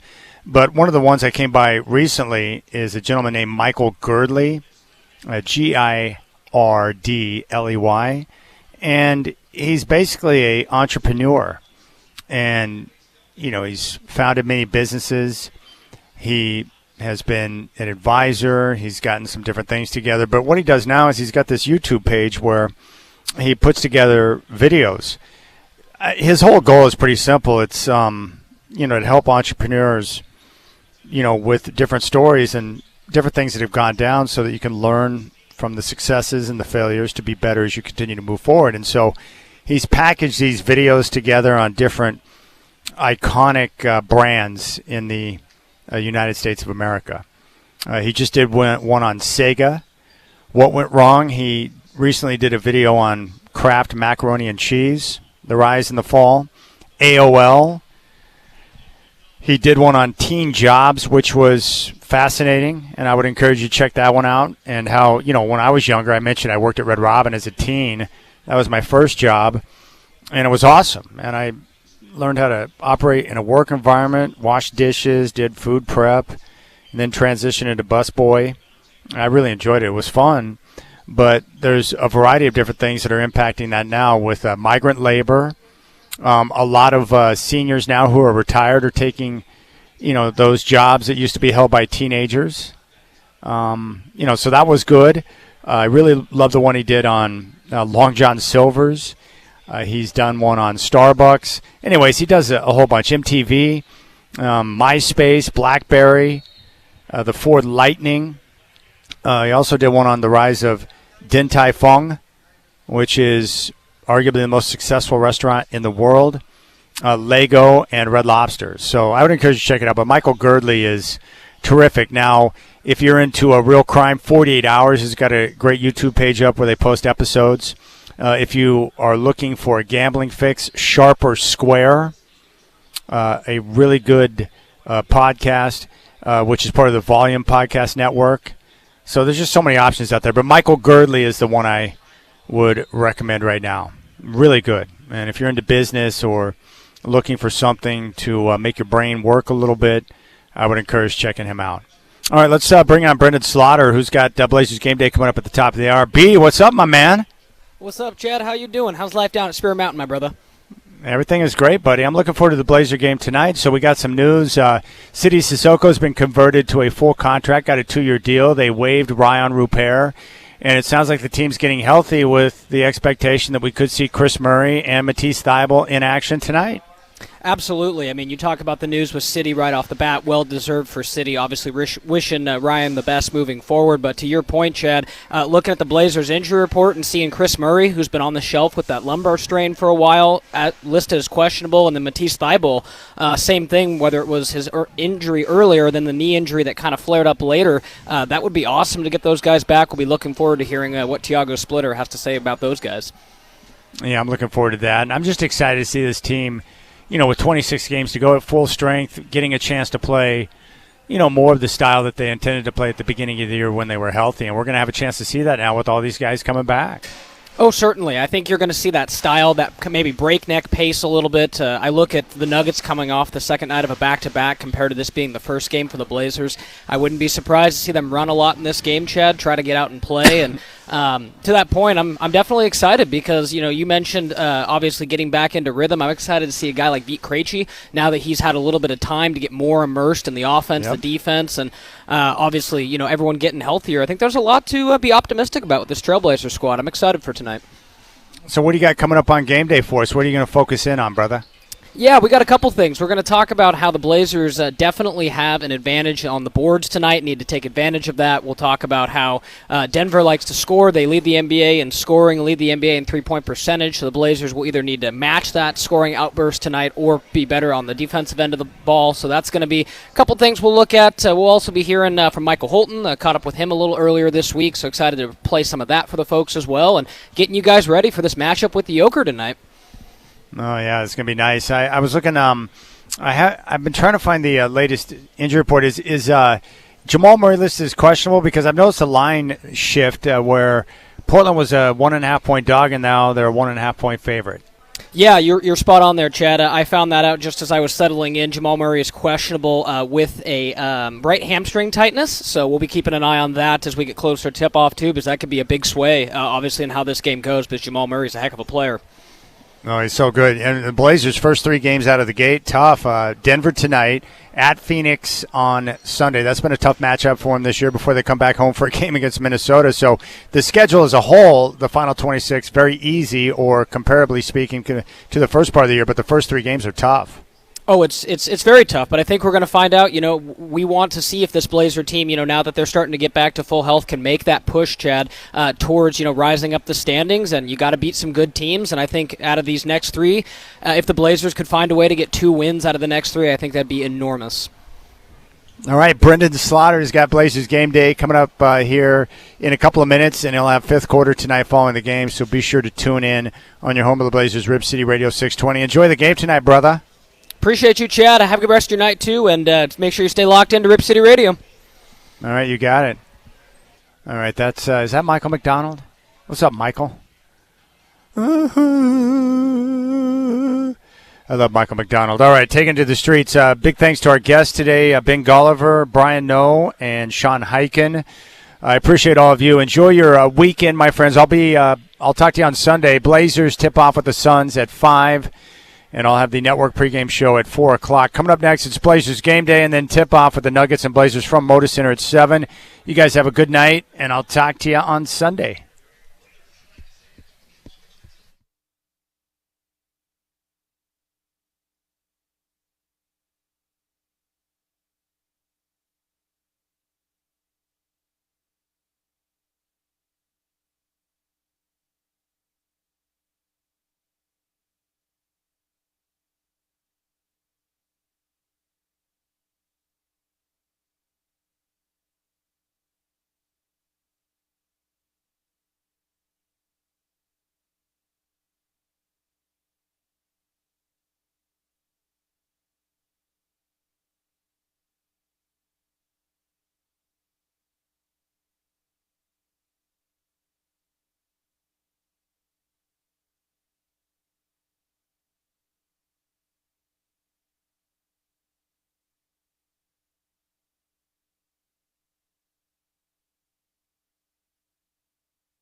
Well, good afternoon, Blazer fans. Brendan Slaughter coming to you with Blazers Game Day live from Moda Center up in Section 330, where the Portland Trail Blazers are set for an evening tilt with the Denver Nuggets. Portland's first game out of the All-Star break, as the Blazers look to take advantage of their final 26 games and make a push to rise higher in the standings. Again, welcome in Blazers Game Day. Brendan Slaughter filling in for Chris Burkhart today out of the All-Star break. Hope Chris is doing well over at his OSAA obligations. Happy to fill in and bring you guys some Blazers basketball this evening for what should be a very, very exciting game. There's a lot to get into here on Blazers Game Day today. Make sure to stay locked in because Curtis Long will have the Trailblazers Network pregame starting at 6 o'clock, and then your voice of the Trailblazers, Travis Demers, will have the call starting at 7 o'clock. Some first big headlines we got to hit on here on Blazers Game Day. Obviously, it's Portland's first game out of the All-Star break. The Portland Trailblazers check in 10th in the Western Conference, 27-29. The Los Angeles Clippers recently moved into the 9 spot, but Portland just right behind the Clippers. Meanwhile, the Denver Nuggets going to be checking in 4th in the West with a record of 35-21. We'll be breaking down the matchups, some opportunities from Portland. A little bit later in the show, we'll be hearing from Tiago Splitter. In addition to Michael Holton, we got a jam-packed show prepared for you guys today. It's going to be awesome getting you guys ready for the Blazers and the Nuggets. A great game from Moda Center tonight. A couple headlines right off the bat. Obviously, since Portland has not played it since their last win against the Jazz before the All-Star break, some of the big headlines for your Trailblazers, obviously, All-Star weekend, Damian Lillard wins the three-point contest. We talked about it earlier in the week on Rip City Drive. What cannot be said about Dame? I mean, it was just awesome to see Dame out there winning that three-point contest, looking great. His stroke has not faded by any means. I didn't think it would, but just seeing him out there post-Achilles injury, looking healthy, looking good, man, that competitor in Dame, I cannot wait to see when Dame's back on the court next year.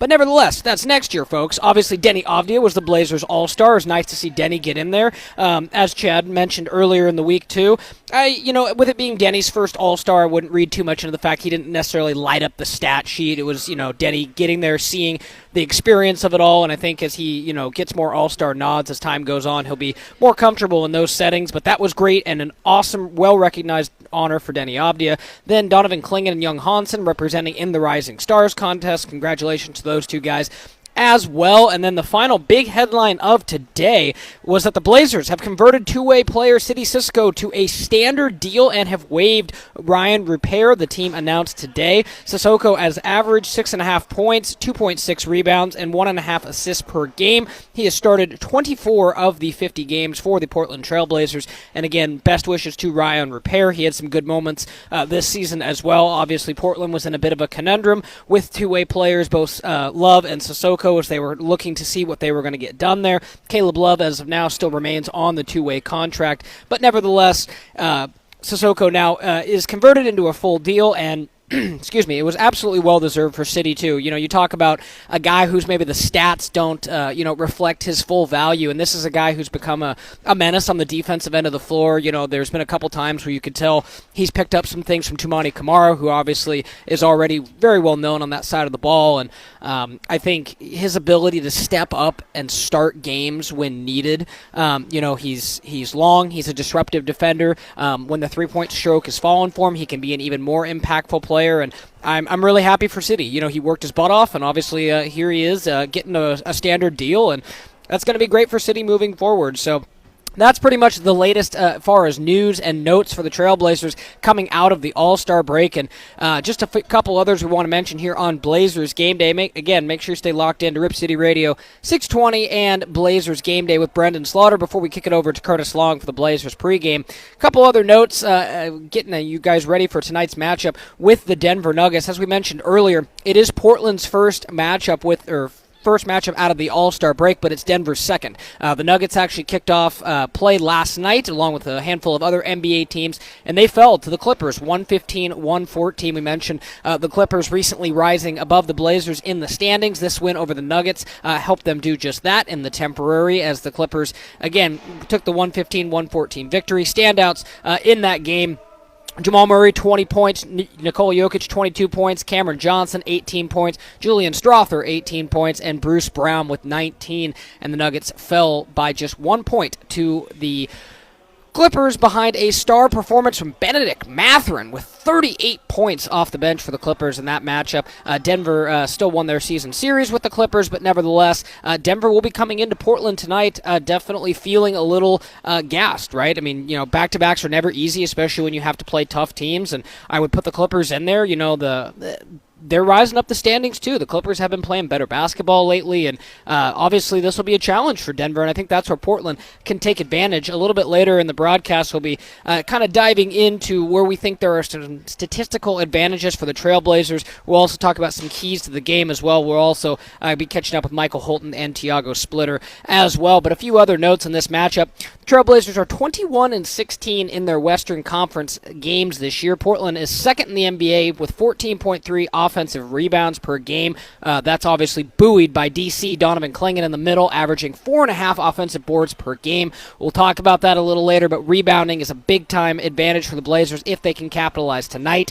On the flip side, the Nuggets are 20-10 in Western Conference play, and the Nuggets are recently just 6-9 in one-possession games. And, you kind of talk about the injuries the Nuggets are dealing with right now. It's obviously not the full complement of what they have. Still have Aaron Gordon on the shelf, still have Peyton Watson on the shelf as well, and we'll get into it a little bit later. Jamal Murray is questionable for this game with a right hamstring tightness. Again, we'll see if Jamal Murray's not available for the Nuggets. That opens up an even bigger opportunity for the Trailblazers, but we'll be diving into that in just a little bit. To the Blazers. Blazers average 116.3 points per game, which is just on par with what the Nuggets give up. The Nuggets shoot 49.4% from the field, which is just a little bit better than what the Blazers allow this year, and this will be the second time the two teams have faced off this season. The Blazers won a thrilling 109-107 matchup back on the 1st of November. Danny Avdija with 23 points to lead the Trailblazers in that game. It's kind of crazy just how quickly time starts to fly, and I'm sure many of you listening at home can kind of relate. And it's like when you start an 82-game season, you're kind of like, oh, wow, 82 games, it feels quite lengthy, in fact. But then as you get through it and I look at it now, I'm like, darn, that Denver Nuggets game, I remember it so well. It was a great comeback for the Blazers, a key win, especially in cut play, if my memory serves correctly. And it kind of was the first game where it kind of opened my eyes with, hey, this Portland Trailblazers team, they can go toe-to-toe with some of the best in the West. And as I recall, I believe that was before the Blazers would ultimately hand the Thunder their first loss, and that would be their only loss for a significant amount of time. But, goes along with that to an extent where if you kind of see it, and you're like, wow, okay, when the Blazers have their full complement of guys, and they're at full strength, they're playing their brand of basketball, they're a tough out. And I think, going back to what we were talking about with Chad, just to close out the Rip City Drive, that's something where the Portland Trailblazers need to kind of put their own stamp on this final 26 games. And, health is one of those things you can't necessarily, rely on, bank on, all those things. But if the Blazers can just stay healthy during these final 26 games, kind of avoid any big-time injuries, and keep a core of guys on the floor together, man, I think the possibilities are endless. As Chad mentioned, what's coming up for the Blazers in the interim is obviously a little bit daunting. A matchup with Denver tonight, we know what Jokic can do and what he just how he can impact winning basketball. That's why Denver was a champion, why he's a one-time champ, and why Denver's a consistent threat each year out west. A lot of respect for David Adelman and what he's been able to kind of build on following the transition from Mike Malone as well. So there's a lot to like from the Nuggets, and I think in this game, Portland's going to need to play that brand of basketball we were talking about. Maybe they get Chris Murray back. Maybe they get Matisse Thybulle back. Again, those guys are questionable. We'll hear coming up from Tiago Splitter what their true status is. But I'll be very curious to see, like, one of those guys back, two of those guys back. Let's just say, for the sake of argument, they get both the guys back. And again, who knows? It's questionable at this point. That's two more guys that you could potentially have in the rotation and get back to what we saw earlier in the year, which was the aggressive, flying around defense, the breakneck fast break pace, just that different style of basketball. And Portland had to adjust when they, went through a rash of injuries and had guys down and weren't able to compete at the level they wanted to. So credit to Tiago Splitter and his staff. I've said it time and time again this season. I don't know how many other teams could handle the amount of injuries that the Blazers had this year, the amount of kind of rotating door in that regard, the amount of expectations things they were asking their two-way guys to do in place of injuries. I mean, I think it's nothing short of impressive, and when you get right down to it, I would be willing to bet, let alone a first time NBA head coach and acting head coach Thiago Splitter. I don't know how many other teams would be 27-29 coming out of the All-Star break with as many rotation players lost as the Portland Trailblazers had this season. So, again, you might say, hey, Brandon, that's pretty glass half full. Darn right it is, because I'm really looking forward to this second half of the season for your Portland Trailblazers. It's going to start tonight, a big-time matchup against the Denver Nuggets at Moda Center, and we'll be breaking it all down. When we come back, we'll go ahead and take a quick break here on Blazers Game Day. When we return, we'll be diving into our conversation with Michael Holton on Hoops from earlier this week. Excited to replay some of that to talk about the latest with the Trailblazers, catching up with Michael Holton, and much, much more to come. Thiago Splitter a little bit later in the show, and then, of course, keys to the game, some matchups, and where we think are opportunities for Portland to make the Nuggets pay tonight. You've got Blazers Game Day with Brendan Slaughter here on 620 Rip City Radio. We'll be right back.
Welcome back into Blazers Game Day. Brendan Slaughter here with you guys live from Moda Center at Section 330. Hope everyone is having a great Friday so far. Blazers are kicking off their second half, and it's kind of funny how the NBA calls this the, quote, second half when it really is not anywhere close to the halfway through the season, as a halfway point would be 41 games with the 82 schedule, but nevertheless, Blazers with 26 games remaining.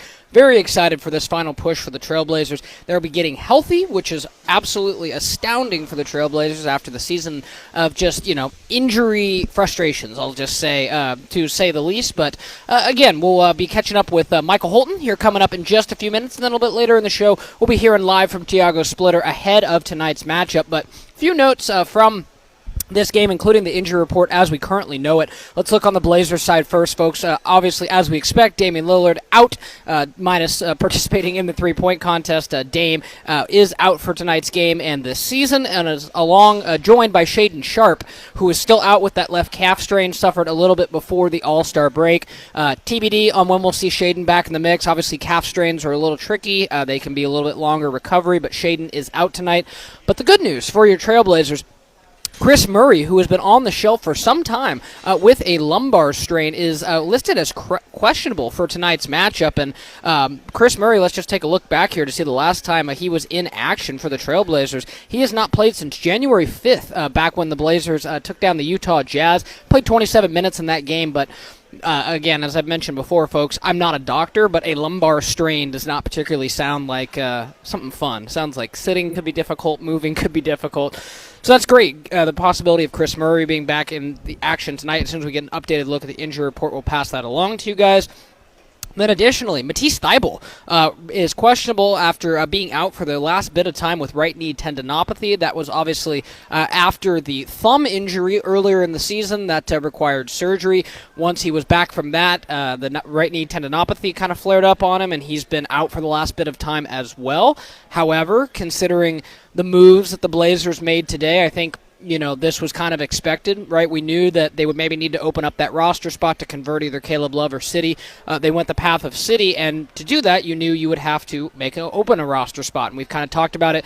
Perhaps it was, a guy like Repair. Perhaps it was, agreeing to a buyout with a guy like Matisse Thybulle if he wasn't going to play this year. But now we have a little bit more clarity on that situation as they do indeed waive Ryan Repair. And now the first game out of the All-Star break, we see Tease questionable. So once again, two wings and great rebounding wing in Chris Murray, and then a solid 3-and-D guy in Matisse Thybulle. You're never going to not want to have those guys back in the rotation. So as soon as we get an updated look at that from Tiago Splitter, we will definitely be letting you guys know, and may actually have an update right now. Actually, we do. Coming in from Sean Highkin, Chris Murray and Matisse Thybulle are both good to go tonight, folks. So that is some awesome news for your Trailblazers, getting back to almost full health. And man, for some of these injury reports that we've seen have been quite long this last year, to now only have two guys on it, Damian Lillard and Shaedon Sharpe, out tonight. Blazers getting healthy, folks. Blazers are starting to get healthy. We'll let you know when we hear more on the Denver Nuggets side of things. The only big injury question mark we're looking at for the Nuggets is Jamal Murray. He is questionable entering this matchup with right hamstring tightness. Aaron Gordon, Peyton Watson, and Tamar Bates are out for this matchup. Jalen Pickett is probable. So we'll be keeping an eye on that as well. But that's kind of the big news coming in from our insider, Sean Highkin, saying that Chris Murray and Matisse Thybulle are both good to go for tonight. All right, let's take a quick pause and cue up our Michael Holton interview, and let's hear what Michael Holton had to say about the Blazers as they enter this stretch run of games. Yeah, it's been great. I mean, it's been a fun season up to this point. I think the team has really displayed its improved talent over the last couple of years, and when the season starts, you just kind of hit the ground running and you don't lift your head up. So when you get an All-Star break, you just get a couple of days, you kind of reflect, you exhale, and you look at your perspective on what has occurred, where the team is, and you look at what's going to happen here down the stretch.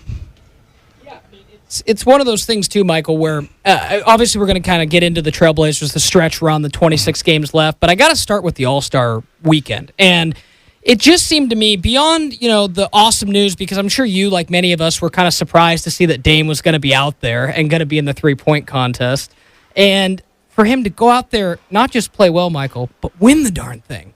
Like, I'm still giddy about it. Yeah, no, it was exciting when it was announced that he was going to be invited. Right. And then his comments about being excited, you just kind of raised your eyebrows like, wow, we're going to see Dame in a uniform this season. And then we saw Dame. I mean, a competitive Dame that is serious about the business of basketball, about his craft, and that was exciting. Yeah, I mean, it was one of those things where, Michael, for us media who have gotten a chance to, maybe see Dame, dribble a basketball at the facility or things like that. But for all the Blazer fans that were like, hey, it's All-Star Weekend, let's tune on the three-point contest. And you see Dame looking that well in a Blazer jersey. It just felt like all was right in the world. And then, a part of me was like, okay, is he for sure like 100%? Like, I don't want to do anything to, push him back at all. And he just goes out there and, is the Dame we remember. Yeah, I mean, I'm fortunate in that I've seen every minute he's played in a Blazer uniform, and he's been the same. He's been professional. He's been dedicated. He's been disciplined. He's been competitive. He's always exuded leadership. So there was nothing surprising about the three-point shooting performance. I think the surprise was we didn't expect to see Dame in a uniform this year. Yeah, I mean, that alone, like it, I think I posted something afterwards just on social. It's like, man, I can't wait to get this guy back on the court because I think like with a lot of fans, you're looking at all that, you see him win, you're like, oh man, he looks pretty good out there. Like, we all know he's not going to play this season, but that gives me some big-time excitement, Michael, heading into next year, just kind of looking ahead, even though you don't want to sell this season short, because what Dame brings seems to kind of complement what the Blazers need right now. Yeah, it's perspective is a powerful thing. Yeah. And there's a lot of conversations centered around what you just alluded to. I don't think anybody's looking past the next game or this season, but being down in L.A. for All-Star Weekend and just hearing the chatter, so to speak, around the Trailblazers, around Denny Avia, around what next year's team could possibly look like, what the style of play would look like. There's just a buzz in the air. There is. And it wasn't just Dame, because obviously we've talked this long, Michael. We haven't even talked about Denny, who was the all-star for the Blazers. And then, I got to throw in Donovan Clingan and Young Hansen. Being able to have 4 Blazers repping at All-Star Weekend, I'm not trying to make a mountain out of a molehill, but that kind of seems like a big deal for a franchise that, had a couple years on the lower spectrum and now kind of getting some momentum back, and I like where it's going. Yeah, it's a big deal for a number of reasons, and hopefully what I'm getting ready to say is not a downer, but I found myself feeling this way as I was processing the Blazers having, 4 guys or 3 guys at All-Star Weekend performing in various 4 guys. Yeah. 4 guys in performing in various events. And some of it came from one of the things I heard Denny Avia say. And he said, hey, this is exciting. He said, but it's a lot. Yeah. And then he kind of went on to kind of unpack it being a lot. And I thought about that. I'm going, wow. After the Trailblazers' last game, I think the team got on a plane and flew home. I think those 4 guys got on a charter plane and flew to Los Angeles. Right. And they landed. And then I'm sure every minute was scripted from the moment they landed. And it's exciting, but I just kind of want to say this just so I can kind of get it out of my head. Sure. I'm like, you win an award, and the reward is you go to All-Star Weekend. Right. And then you have to perform. Right. I'm going, that's an interesting set of circumstances. No, I think you're spot on, too. And the other thing of it, too, is, like you said, the Blazers having that matchup with the Jazz, and then, boom, rising stars the next night. You're Donovan Clingan, Young Hansen into action, then Dame on Saturday, and what have you. But just for this team, Michael, and the Blazers, and we obviously know they've dealt with some injuries this year, but I think they're, on the back 9 as far as starting to get some guys healthy, getting back to probably the healthiest they've been in a while.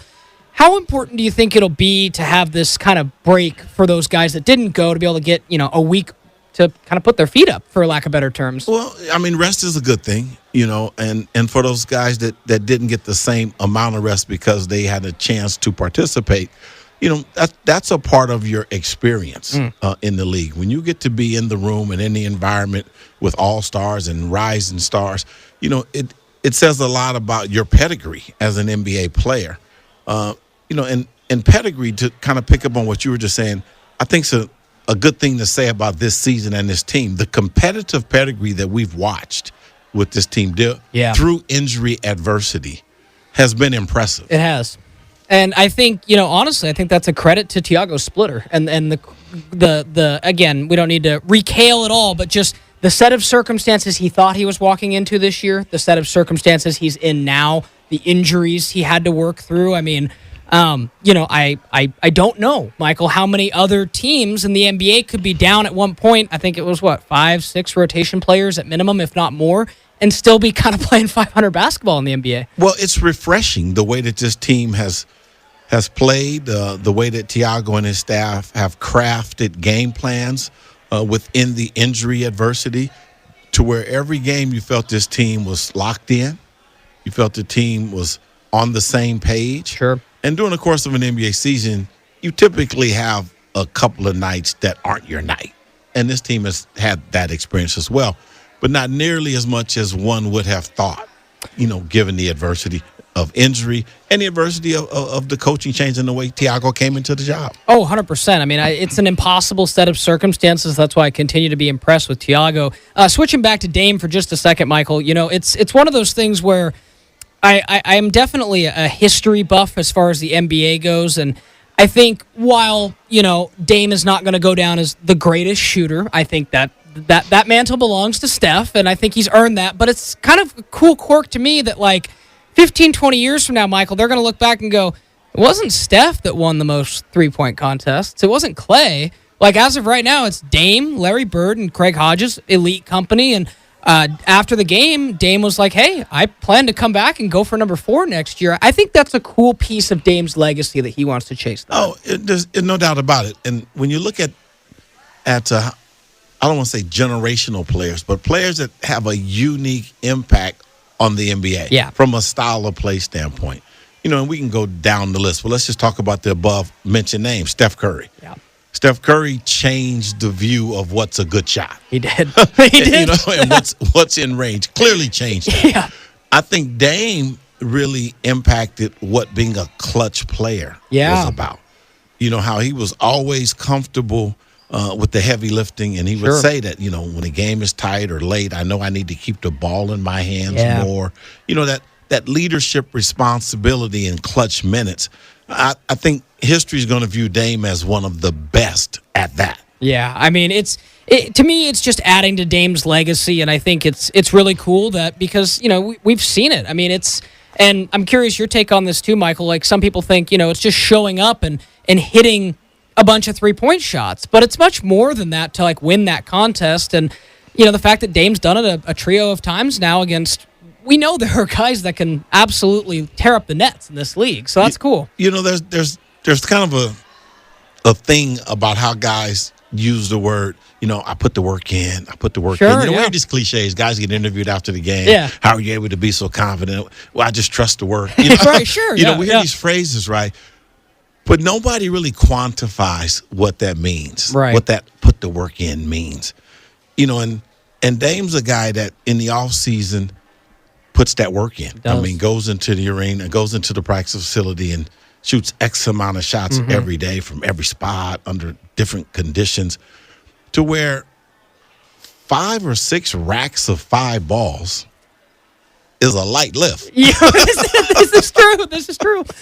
I mean, it's just fascinating, and it is just to kind of see how, even though, and again, I'm no doctor or expert, but even just less than a year removed from an Achilles injury, Dame's out there doing this. That's impressive to me. Yeah, and I've never heard an Achilles or really had a lower extremity injury. One of the things I would suspect happens, though, is you do the thing that you're limited to doing more than you normally do it. Sure, yeah. So if you can shoot sitting in a chair, then Right. you take hundreds of shots sitting in a chair, and if you can only shoot stationary shots, you can only shoot.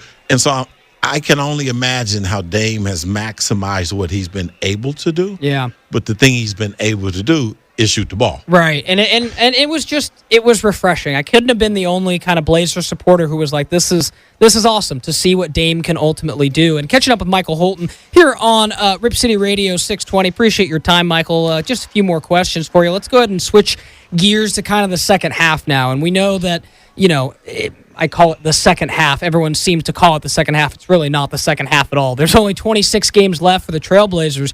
But Michael, per strength of schedule, they have the easiest strength of schedule of all NBA teams left. How much can you kind of, I don't want to say read into it, but how much can you kind of lean into that and kind of be able to build up some momentum and some runs down the stretch? Yeah, I think when the season starts and you look at your schedule, you look at all of those things. I mean, I think through the first 20 games, they had the toughest schedule. Right. And so you look at all of those things. You don't talk about it a whole lot. You don't say, well, when we get to this point, because of the schedule, we're going to win X percentage of our games. You deal with the game that's in front of you. But let's look at the NBA calendar as a part of this answer to this question. There's 3 or 4 different dates in the calendar that are significant, in my opinion, because of the distractions that they invite. The first, I think, is when non-guaranteed contracts are guaranteed, right? And the second is the trade deadline. Yeah. Then there's the All-Star break. And then now there's the buyout market. Right. So there's a series of times where the transactional balloon or cloud hangs over your locker room. That can be a distraction, and that can pull your team in different directions. Sure. So now let's look at this team and how it's managed the injury adversity and how it's presented itself as being collectively able to have game plan discipline every single night, regardless of who's available. This team has, I think, credibly displayed that. Now you look at that schedule, you look at the improved health, you look at the discipline, the game plan discipline, and there's reason for optimism down the stretch. Yeah, I mean, you kind of look at, and obviously it's not to say Portland. Welcome back into Blazers Game Day. That was part of our interview with Michael Holton. You can check out the whole thing at RipCityRadio.com. Brendan Slaughter here coming to you live from Section 330 here in the Pines. We'll go ahead and take a quick break here on Blazers Game Day. When we come back, we'll be hearing from Portland Trailblazers acting head coach Diago Splitter ahead of tonight's matchup. You've got Blazers Game Day with Brendan Slaughter.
back into Blazers Game Day. Brendan Slaughter with you here live from the Pines, Section 330 here at Moda Center, getting you guys ready for the Blazers and the Nuggets tipping off tonight. Let's go ahead and hear what acting head coach Thiago Splitter had to say about tonight's matchup. Your thoughts on City getting a real contract today? Happy for him. I think he deserved it. He helped us so much. It was great to see his development throughout the summer and the season. Really got better in a lot of aspects of the game, and most importantly, always bringing energy in every game. Is there a moment you recall with him that kind of stood out early in the process where like, oh yeah, he's gonna help us? I'm not lying. Like in the preseason, I saw potential there. I saw the energy. He could do different things. You always think as an NBA player you need like an elite talent or skill, right? And I think his elite skill is bringing energy, which I think is a talent. Not everybody has that, sadly. But he's an energy guy, and then he does a lot of good things in the basketball court. So I saw it from the beginning, and I thought he just kept getting better and being more confident, and with the minutes, that confidence grow bigger, and this is the City we know. Can you describe the bittersweetness of the moment, considering he got the contract the same day that Roops was waived? Yeah, I told the group this is the sad part of this business. We cannot have everybody, in the roster right now. We got to cut one and just feel for Roops. Again, I think he gave everything that he had. Always positive, always working hard, and it's just you got to choose one guy. Thiago, with the ebb and flow of the season, with so many guys being out and coming back, and you talked about how you wanted to kind of play one style in the beginning of the season, tried to hold on to that for a little bit, and you kind of had to change things. Now that you're getting a lot of your defensive playmakers back with Matisse, Chris, Blake, are you going to look to be more aggressive in that? Are you going to look, maybe not go back to the full pressing that you did for as often as you did, but is there an idea of trying to get back to that more attacking style defense? Yeah, I think naturally that's going to happen, right? Like you just have different talented, like defense talent, and just like you said, on the court, that's going to make your defense more compact, and you're going to, guard those actions better, and close out better, smart IQ, all of those things is going to be a little bit better just because of the characteristic of the player. So, I'm still got to see like who is going to play with who. I think it's a little bit like a try and error sometimes, because there is no way we can practice and go like full preseason mode. So it's going to be these next 10 games here. Who works with who in the court, basically. Are both Matisse and Chris on minutes restrictions? I assume Matisse is, because the knee thing. Is Chris also? Matisse, yeah, he has some. Chris, probably not. But like I said, now it's just, they're gonna start from the bench, so it's not as important, those minutes restrictions. It's a little harder when the starters has minutes restrictions, right? So they should be fine there. Speaking of that, is Scoot still on a little minutes restriction, still monitoring that, or is he kind of full go? I know he's coming off the bench too. Yeah, he's ready to go. What's it going to be like for you looking down that bench tonight and having every player available except for one? Is it going to be overwhelming at all? Good problem to have. Good problem to have.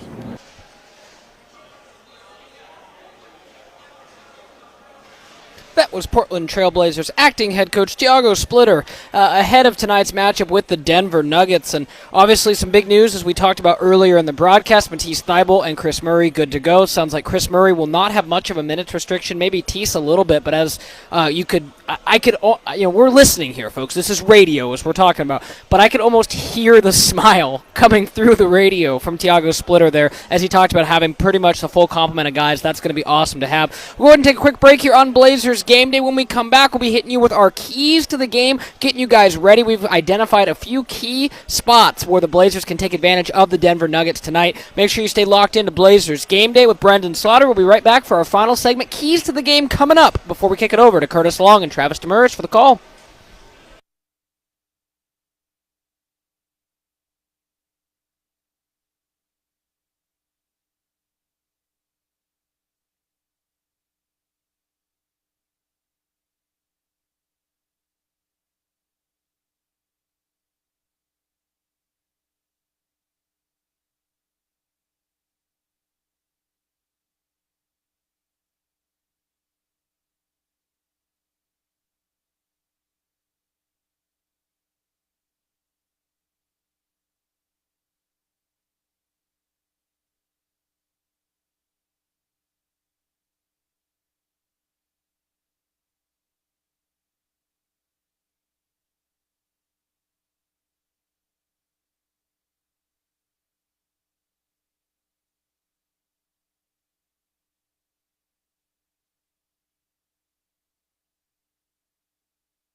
Welcome back into Blazers Game Day. Brendan Slaughter filling in for Chris Burkhart tonight. Keys to the game coming up here just momentarily. Last segment we caught up with Tiago Splitter, heard some good news, and that's Chris Murray and Matisse Thybulle are active and good to go for tonight. Just no Shaedon Sharpe and Damian Lillard, so that has got to be one of the better injury reports we've seen recently, folks, in absolutely great shape. Just a few more minutes before we kick it over to Curtis Long for the Trailblazers pregame, and then getting you ready for Travis Demers, the voice of your Blazers, at 7 o'clock on the call. But let's get into our keys to the game as we will give you a recipe for the Trailblazers to get a victory against the Denver Nuggets here at Moda Center tonight.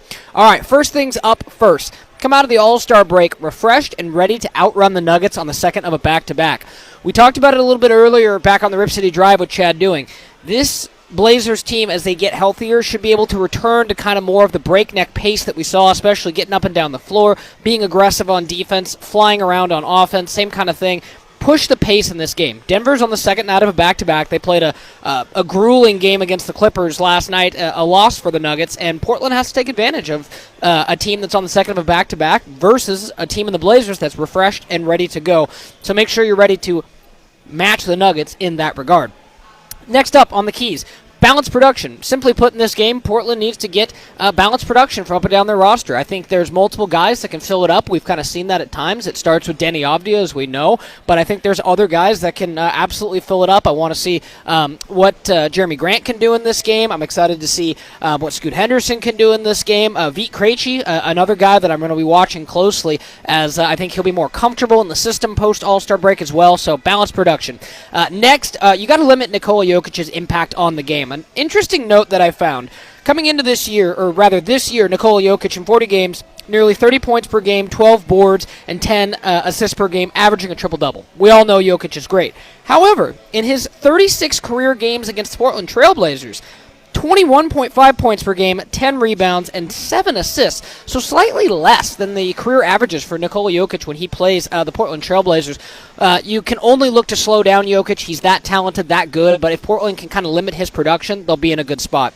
Next up, you got to slow Denver's offensive production. They lead the NBA with 120 points per game. No one scores more than them, and in this case, Portland either has to be willing to score more than what they score, which is 116, or play better defensively in this game.